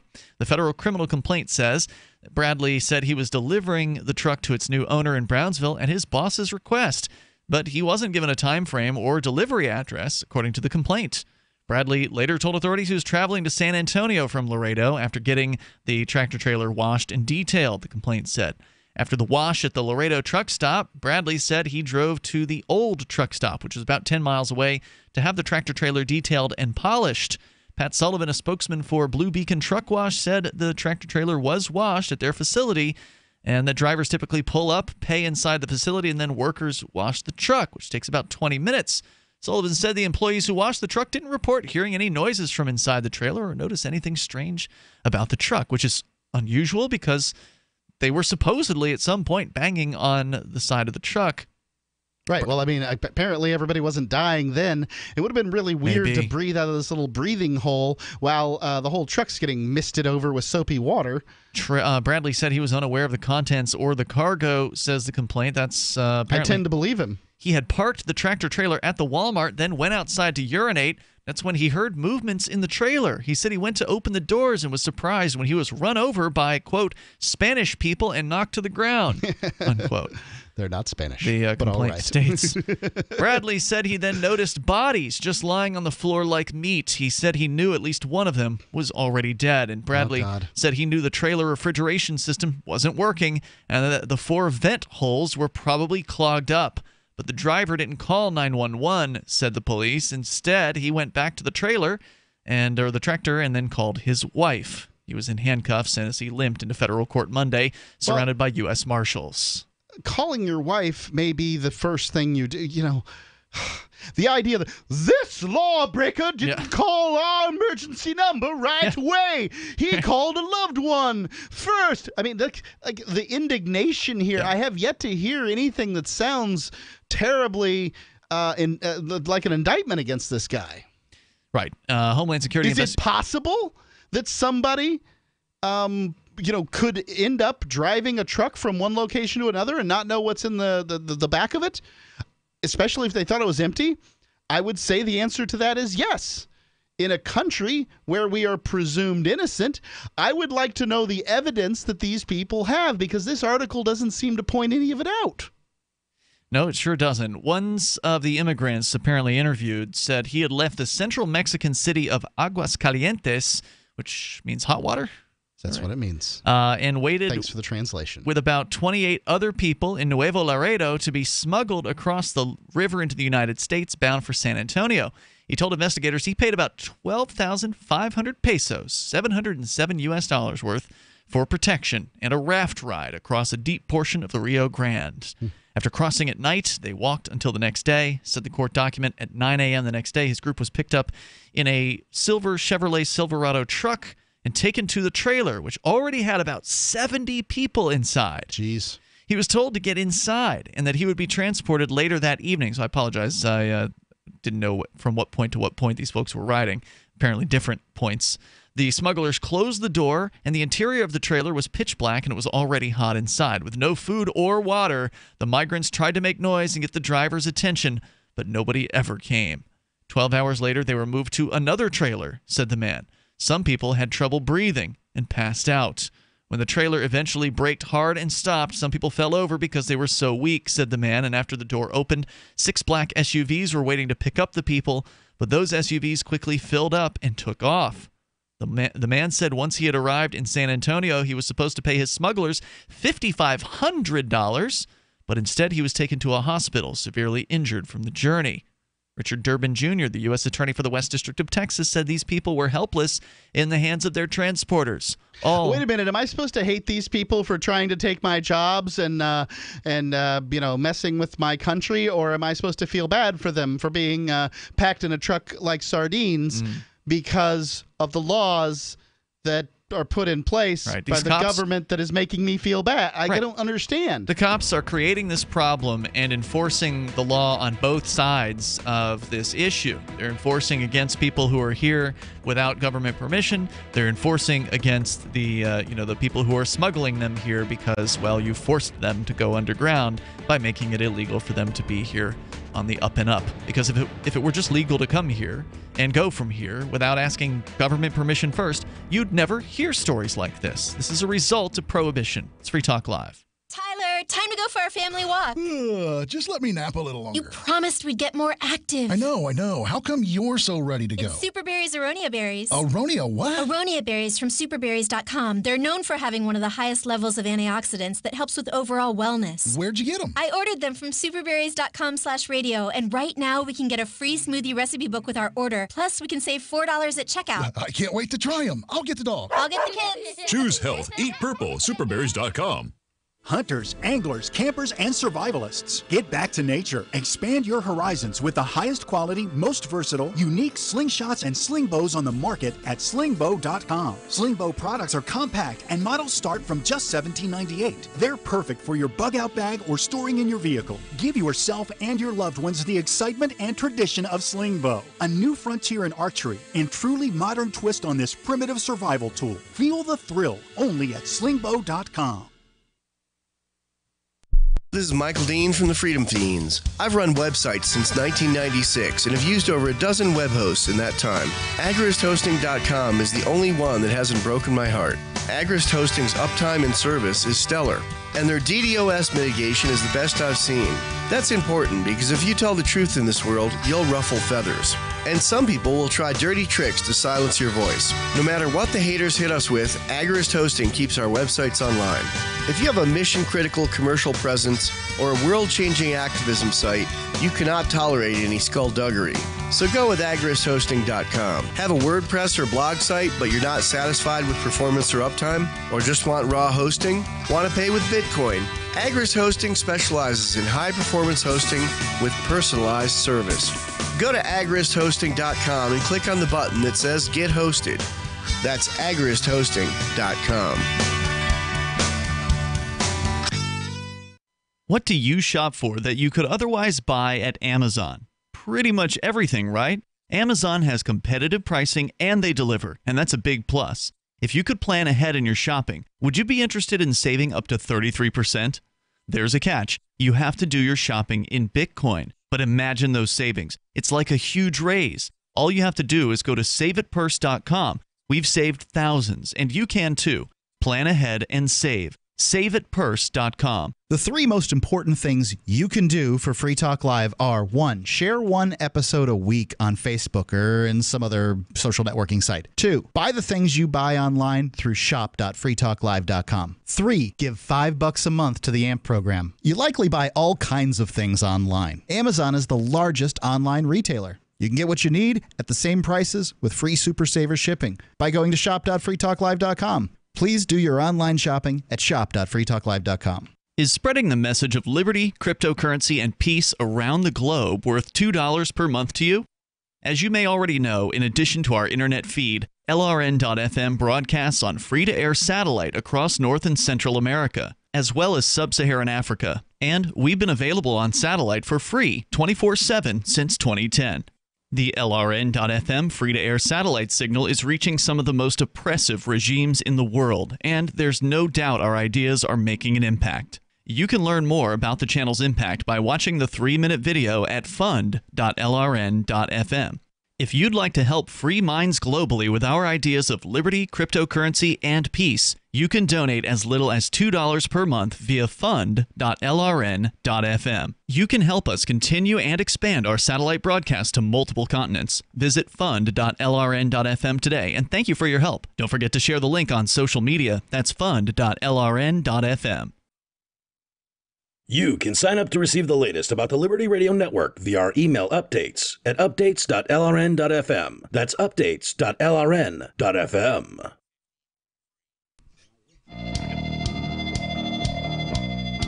Hey, it's Free Talk Live. You may dial toll-free. Join us right here on the radio waves. Our number is 855-450-FREE, like freedom, 855-450-3733. There are all kinds of features on our website over at freetalklive.com. But if you are enjoying Free Talk Live, you want to keep up to date with what's happening with the show, then join our email list. You get an email every week, our weekly email updates. You can go sign up in the email box. That's right there on the front page of the website over at freetalklive.com. Ian and Mark in the studio to the phones. Your calls and thoughts, welcome. We're talking about the just horrifying story of human smuggling of immigrants, people who died in the back of a tractor trailer for lack of basically water and breathable air. We'll continue with that here in moments. Let's talk to Sarah first, though, in New Mexico. You're on Free Talk Live. Hello, Sarah. Yes, I just want to say that the smoking tenant in my building, he moved out, and so I guess this is a smoke-free building. There's 8 apartments stuck together. So, but the thing is that it is more profitable for the landlord to cater to non-smokers than to cater to smokers. Why is that? And run off all the non-smokers. Why is that? So, you know what? For every one smoker, there's about 4 non-smokers. I'd say it's even higher than that these days, but okay. So if they say that you can smoke all you want, it's your apartment, it's your home, then you run off all the other tenants, they all move out. So if there's like 2 smokers and there's 6 people that move out, and the next people move in, they can't breathe. They have to You're move probably out. right about that, Sarah. There probably are non-smokers who would prefer to not live next door to a smoker. They would prefer to not smell the smell wafting in through the air conditioner vents or through the walls or whatever. However that happens, and would likely be willing to pay a little bit more for that privilege. I think you might be right about that. Well, but the thing is, no, the landlords. There's no laws here. I mean, there's no ordinance. But the thing is, the landlord has, please can you not smoke? There's a lady downstairs. She's on oxygen. And that's what you call the market responding to demand. So you don't need a government to tell people that they don't have to, or that they can prohibit smoking on their property. The market will decide whether a property should allow or shouldn't allow smoking. Some smokers may be willing to pay more to live in a property where non-smokers aren't allowed to live, simply because they don't want somebody complaining all the damn time. Yeah, I would think you'd be able to get a premium for a place where you can smoke indoors. Now, I used to smoke cigars at one point, and I have never smoked in a house that I own. Yeah, generally landlords don't appreciate that. Well, no. I mean, I'm talking about that you own. I haven't rented very many places at all. Yeah. Like I considered owning a house to be pretty important. So I went and back when I was looking to buy a house, all you had to have was a heartbeat to start. And so I haven't rented very much, but I don't smoke in domiciles because A, it's a fire hazard, and B, it's stinky. Well, yeah, that's true. But you know what? If you're a smoker, then where can you go where you could smoke in your own home? I mean, there's no such thing as non-smoking apartment. I don't know. I mean, there's no such thing Smoking as like only. a smoking apartment. Yeah. Yeah. Like I mean, it's very hard to find, I imagine. I suspect that that's why Mark said that you might be able to, as a landlord, charge a premium for it because somebody will, there's somebody out there who's willing to pay the extra to be able to sit in their bedroom and, smoke cigarettes at any time that they want to. Sarah, thanks for the call tonight. Toll-free number here, 855-450-FREE, like freedom, 855-450-3733. And, of course, you can bring up anything that you want to talk about. Now, whether anybody was smoking cigarettes in the back of this tractor trailer, which had apparently at one point as many as 70 people that were being smuggled. Now, remember, this guy, one of the guys they interviewed here, said he was supposed to pay his smugglers $5,500. Apparently, when he arrived in San Antonio, he'd already paid about $700 just to get what apparently was a raft ride across a deep portion of the Rio Grande and protection, whatever that means. Well, he needs to be escorted in some way or another from that location, because I imagine they're looking pretty hard for people crossing the Rio Grande, right? I wonder how it is that the man was supposed to pay the $5,500. Did he have it on him the whole time, or was he supposed to hook up? You'd think they'd just rob these people and leave them, right? But I guess not. I guess they have some system for, keeping their money. Well, either way, I mean, even if they get paid some up front and some on the back end, because who knows exactly how this works, it would be interesting to learn more about, the typical business models of the human smugglers. Because, are you going to really take somebody somewhere on the promise that they're going to pay? Because afterwards, if they don't pay, I suspect they probably will enslave them to some extent. So maybe that's what happens if you don't pony up when you get to the destination. You get sent somewhere to work as a servant for some mob boss or, some sex freak or whatever. Which, of course, is all the government creates this problem. Right? Like they create this problem of with human smuggling, prohibition. And the fact is that if this wasn't a socialist country, like it is, then there wouldn't be all these laws against people moving from one location to another. Because humans working hard to provide for their families are an asset to any community. Right. However, when those humans are going to cost you money as a taxpayer, you begin to get upset. So if the government didn't create all the welfare programs in the first place, that people would presume that these immigrant folks are going to avail themselves, and I wouldn't be surprised if some of them did, then none of this would even be a problem. It wouldn't be an issue. This isn't like the Ostrogoths coming in and moving over and taking away your society. These are just people who want to work. And in many cases, they're willing to work very, very cheaply and, cut your grass or wash your dishes or do whatever, build your houses, whatever it is they do. And most of America wouldn't have a problem with these people if it wasn't for the fact that the government created these socialist welfare programs in the first place. Then these people come across here. They've got all these laws that prevent them from coming. They get put into slavery. And, it's the same thing as prostitution. There wouldn't be this human trafficking in prostitution, or at least nearly as much, if it wasn't for the government's prohibitions on prostitution. Absolutely true. Now, Richard Durbin Jr., the U.S. Attorney for the Western District of Texas, said, quote, "These people were helpless in the hands of their transporters. All were victims of ruthless human smugglers indifferent to the well-being of their fragile cargo." Now, while that's a true statement, yes, as you pointed out, it only happened because of the government's prohibition, and that statement can basically be made when it comes to the government and how they treat immigrants. So the government is also pretty indifferent to the well-being of their cargo. How many times have we heard stories of people, not just immigrants, but, remember the story about the kid who got caught for like some kind of drug possession and they locked him in a cell and just forgot about him and left him there. He had to urinate into his own mouth in order to be able to, actually survive. Oh, because he was thirsty? The ordeal. Yeah, they put him in a cell with no water fountain. It wasn't it wasn't a cell meant for keeping somebody in at all, and they just forgot him and left him there over the weekend. Dude, get a settlement over that, and it's not like there's going to be a settlement for these people from the coyotes that brought them across. Great point. But my point is here, the government is constantly locking people up, locking immigrants up, locking drug users up, and they're not concerned for their well-being. If they were concerned for their well-being, they'd leave them alone and let them live their lives how they want, as long as they don't harm anybody else. And harming somebody else is availing themselves of, welfare programs. The tip-off to authorities started when a man from the trailer asked a Walmart employee for water. Said the police chief. Employee was concerned, called police for a welfare check. The fire department also responded and soon declared a mass casualty incident. With heat strokes or heat injuries, a lot of them are going to have some irreversible brain damage, said Fire Chief Charles Hood.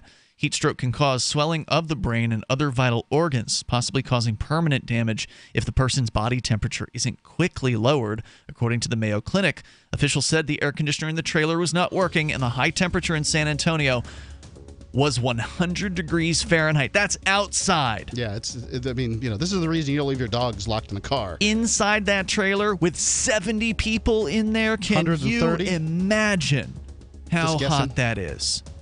855-450-FREE, like Freedom, 855-450-3733. You can take control of the airwaves. Coming up, the transgender tweet that is all abuzz on the internet. Dash is digital cash, a digital currency designed to replace cash and help people manage their own wealth. It's fast and easy, fees are low, and transactions are confirmed instantly. Pay anyone, anywhere in the world, anytime, for just pennies on the dollar. Dash is the first digital money that's governed by its users. Join Dash and help us build a better financial system for everyone. Find out more at dash.org. That's dash.org. DVD, books, music, instruments, periodicals, computers, software, electronics, photo, cell phones, office products, home and garden, bed and bath, furniture, kitchen, pet supplies, automotive, hardware, apparel, shoes, jewelry, grocery, healthcare, sports and outdoors, toys, games, used, and more. It's a department store at your fingertips. Shop.freetalklive.com. Get all your shopping done, get a great deal, and a portion of your purchase goes to benefit Free Talk Live when you enter Amazon via shop.freetalklive.com. It's about time something new came along for better selling and buying online. And I found it. What now, Marge? It's buysellmakeoffer.com. Never heard of it. It's a brand new company. That's why you've never heard of it. It's the newest and best way to sell any products online. I did all the research. Sell my car? Yes. Our home? Yep. My golf bag? Your golf clubs. All of them. How about your purse collection hoard? Hey, now. You said any product. Right. I did. We get 30 days free. And membership is only $9.95. Yep. And buysellmakeoffer.com will never charge item fees, ever. Never. And this is cool. Listen to this. You can even use Skype or video to show your items. That's cool. Yes. All we have to do is go to the website, sign up, and then load our stuff to sell. I love this site. Buysellmakeoffer.com. Buysellmakeoffer.com. You got it? Buysellmakeoffer.com. Buysellmakeoffer.com. Better selling, better buying. Hi, I'm Clint Webb, and I'm running for Senate. I have a short cropped haircut, a pretty enough yet accessible looking wife, and a newborn baby that I've dressed in a suit to prove to you that I mean business. For the last 15 years, I've lived my life in such a bland, uncontroversial, and repressed manner that it's almost unnatural. Why? Because I've been preparing to be your representative since I was a child. Most well-adjusted, sane men would be hesitant to take a job where their decisions would so drastically affect the lives of so many. But not me. I possess a sort of sociopathic narcissism that makes me think that I should be in charge of everyone. But all of that needs to start here at home, in this beautiful state that I've grown to love since I moved here 18 months ago. Together, we can piggyback some of our state's legitimate needs onto my unquenchable lust for self-glorification. And that's a promise. If you want to know the latest about Free Talk Live before we go on the air, all you need to decide is how you want it delivered. It's your choice. Visit news.freetalklive.com. You can get emailed announcements and participate in contests via our email updates list. Plus, we have a Twitter account that you can follow and a Facebook page where you can become a fan. So visit news.freetalklive.com to get news about Free Talk Live as soon as it's announced and the way you want it delivered at news.freetalklive.com. That's news.freetalklive.com. Looking for a great real estate investment? Consider New Hampshire, which is ground zero for the Liberty Movement. Your first call should be to Mark Worden from Porcupine Real Estate. He's more than just a real estate agent. He's your New Hampshire concierge. Where are the best places to live? Do you want farm, city, the burbs, or forest? Do you want a duplex or multifamily building so that renters pay your mortgage? There are homes in all price ranges in New Hampshire, and Mark can help with financing too. Invest in liberty and property. Mark Worden can help. PorcupineRealEstate.com. What's up next? Visit the Liberty Radio Network program guide to find out at shows.lrn.fm. That's shows.lrn.fm.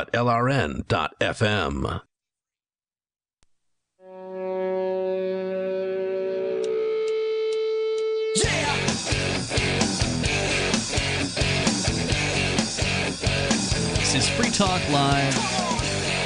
You can bring up anything you want. We're talking about some prohibitions here tonight. Specifically, everything from pornography to people stuffed in the back of a trailer who died from heat exhaustion. Our toll-free number, 855-450-FREE, 855-450-3733. Ian and Mark in the studio tonight. And don't forget, if you want to back Free Talk Live and get some cool perks for yourself, one way to do it is through the AMP program. AMP stands for Advertise, Market, and Promote. And the idea is a simple one. You send $5 a month into Free Talk Live. We will take that in, invest it into Free Talk Live, getting on more radio stations as a result, bringing new internet listeners on board. And you get cool perks like access to the AMP-only call-in lines, AMP-only podcast, which doesn't have the regular podcast commercials our normal podcast does. The AMP-only Facebook group. You also get a special Free Talk Live badge if you've got an account on the brand new Free Talk Live forum. And some of you do, thanks to the folks who've gone there and kind of gotten the ball rolling on the forum. It's still a little slow over there, but there's people there and they're talking, and that's fun. Doing stuff. So check that out at forum.freetalklive.com. But if you want to become an amplifier with any major credit card, well, not any major one, but the Visa, MasterCard, the big boys, and then also PayPal and Bitcoin, you can do that over at amp.freetalklive.com. You get all the perks. ampamp.freetalklive.com.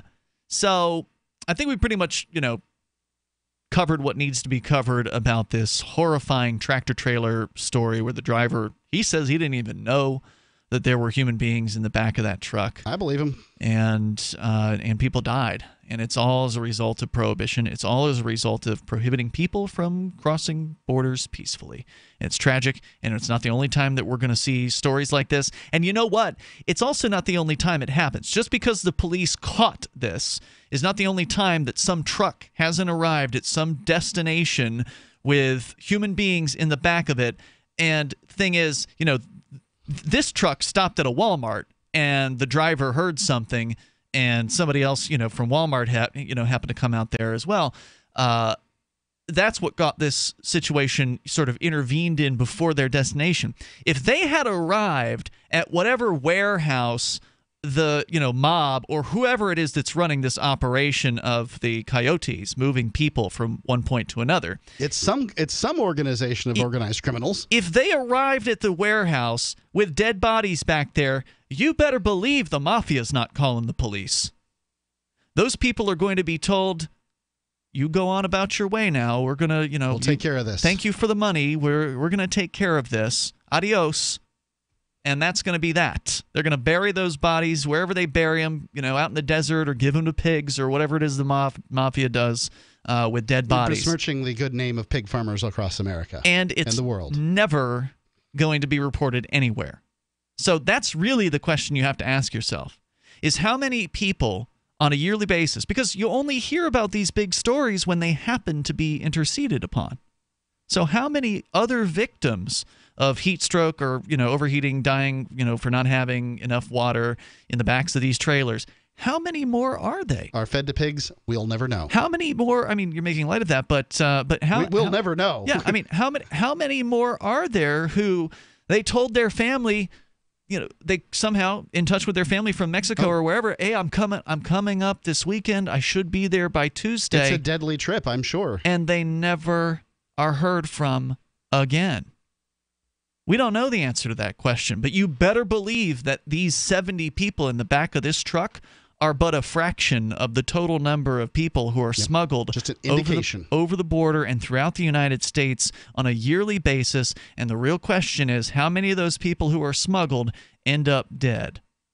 by the time they get to their destination. Who knows? More than we'd like to know. So, Mark, this big tweet, Donald Trump, he's apparently issuing executive orders by 140-character tweets now. Well, and 3 of them in this case. What is it that's going on? It has something to do with transgendered folks in the military, and people are all upset about it. After consultation with my generals and military experts, and I can't get over that, Donald Trump has generals. Yeah. I mean, this reality TV star has control of the U.S. military. Please be advised the United States government will not accept or allow ... because that tweet's over. ... transgendered individuals to serve in any capacity in the U.S. military.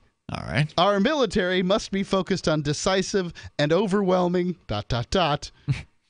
victory, and cannot be burdened with the tremendous medical costs and disruption that transgender in the military would entail. Thank you. Is that happening? Is it happening where we know that Bradley Manning transitioned to Chelsea Manning while she was in military brig. I'm not sure that got her medications, and I'm not sure what that got her in that transition other than saying, I'm a woman now.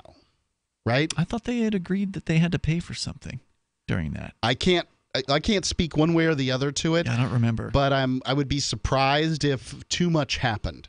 But I do have a story here from weareyourvoicemag.com. Okay. Oops, I'm sorry, that was the wrong. This is LGBTQ mag? No, it was the wrong one. BusinessInsider.com. Okay. The Pentagon spends 5 times more on Viagra than transgendered services. So Viagra's covered by the military prescription benefits? Apparently, that's the case. Wow. But yeah, it says they're not going to repeal that. Maximum annual medical costs for transgendered services would be around $8.4 million. By comparison, the military spent $84 million on erectile dysfunction medications, Viagra and Cialis in 2014. The Military Times reported. Okay, so here's my opinion. It shouldn't be providing Viagra. Yeah. Like that's recreational, a pleasure drug, and it should be, that's not medical to my mind.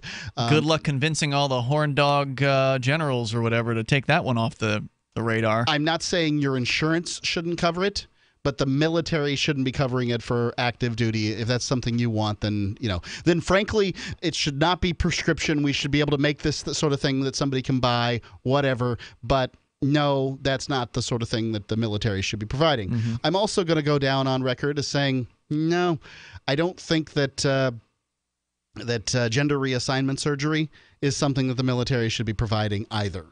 I agree. Look, if there are some great stories out right now of some, transgendered. I read a great one about a transgender person in the military in England, and yep, sounds all legit to me, combat and the whole deal. But I just gotta say that, if you're going in the military for gender reassignment surgery, that this could probably take a while. The wrong motivation. Yeah, it's the wrong motivation to go in. The military rejects people for all kinds of reasons: flat feet, being too fat, not having enough teeth, these sorts of things. And if it chooses not to accept transgendered people, then by God, aren't they lucky? Now anybody can be transgendered and get out of the military, or not putting on a wig, get drafted, right? You don't need a wig. You just have to say, I feel, I am what I am, and that's it. And that's all you have to do. See you later. So, great. It's a great way for people to get out of the military now. In the same way that I'm not whipped up about women, either whether they can or can't serve in combat roles. Mm-hmm. And I, again, am not whipped up about whether transgenders are going to be in the military or whatever. Because we're peaceniks. We're against war. That's kind of my problem here is that it's very difficult for me to be all upset. If a transgendered listener wants to educate me on this subject, a libertarian one, because it's going to be difficult for me to understand, where somebody's coming from if they're not making libertarian arguments. But Well, no, I can understand where somebody's coming from. I mean, people are raised with this belief in the state and the American government is like this great thing, and that you got to serve the people and the government by being in the military, and you're helping freedom. And there's all kinds of nonsense stories that are inculcated in the youth of America. And when somebody wants to join the military and is told they can't do it because X, Y, or Z, their gender or their transgender or whatever. But you don't hear reason. the flat-footed movement rising up and being like, "Hey, we can hike as much as anybody else." Yeah, you're right about that. You don't. Maybe there's just not that many of them, or they've never organized. There's plenty of flat-footed people out there. Is there a society for flatfoots? I mean, there might be. Why isn't there? I don't know. You see, the argument is that the military has created a pathway for acceptance for many marginalized groups in the past, and I would say that there's probably some argument to that. But I don't know. It seems like you should be able to, as an employer, decide who works there and who doesn't. And, I guess as much as I hate the idea of, military, whatever, they can decide on who they're going to hire and not. We're out of time for tonight. If you want to comment, you're welcome to do it tomorrow. Online in the meantime, we'll join you over at freetalklive.com. See you tomorrow.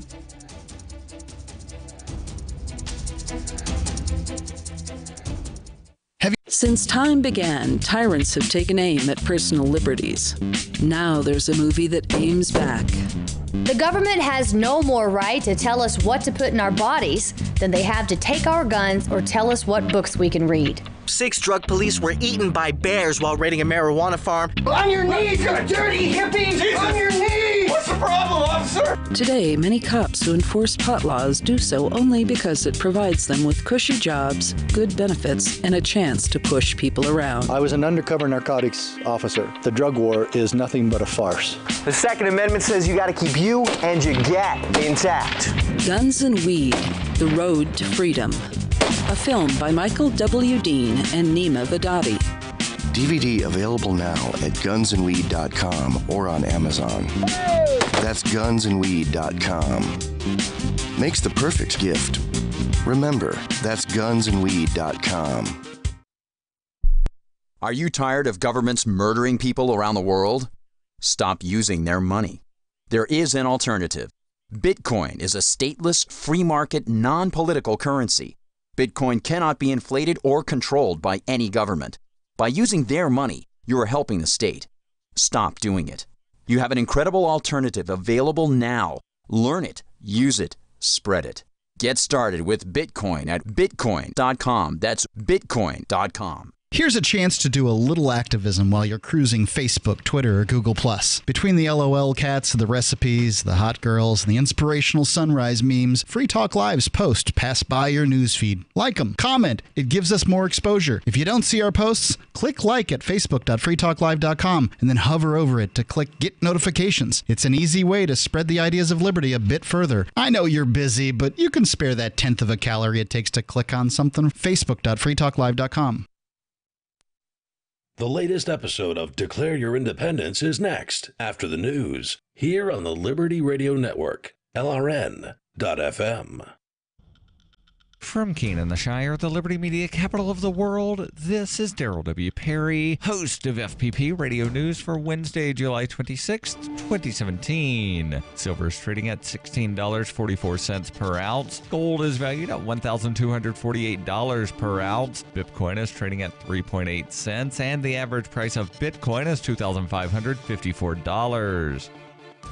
Antiwar.com reports in a 419-3 vote, the U.S. House of Representatives has approved the Russia sanctions bill, which has also seen sanctions against both Iran and North Korea tacked on in an effort to ensure near unanimity over sanctioning at least somebody among them. The bill's primary focus is to limit the ability of President Trump to ease sanctions against Russia, requiring him first to get congressional approval for such a move. The 3 opponents were Representatives Justin Amash, Thomas Massey, and John Duncan Jr., though the White House had initially objected to the bill as limiting presidential powers, they've since indicated that President Trump will sign the bill. It's only going to happen, however, if the bill gets through the Senate, and there's no guarantee that will happen. That's because despite all the wrangling in the House, Senate officials still say their version has stumbling blocks, and there's no timetable for any sort of vote on a Senate version of the bill yet, with the possibility of getting one comparable to the House still uncertain. Congressional hawks praised the bill for its various sanctions against favored targets. The European Union, however, has warned if the U.S. House sanctions end up targeting German companies that do business with Russia, mostly energy importers, they should expect EU retaliation in the form of sanctions against the United States. For nearly 40 years, Roberts & Roberts Brokerage has been a trusted source for buying and selling precious metals like gold and silver. They also take Bitcoin for precious metal purchases and have permanently removed the minimum purchase amount for all orders paid in the digital currency.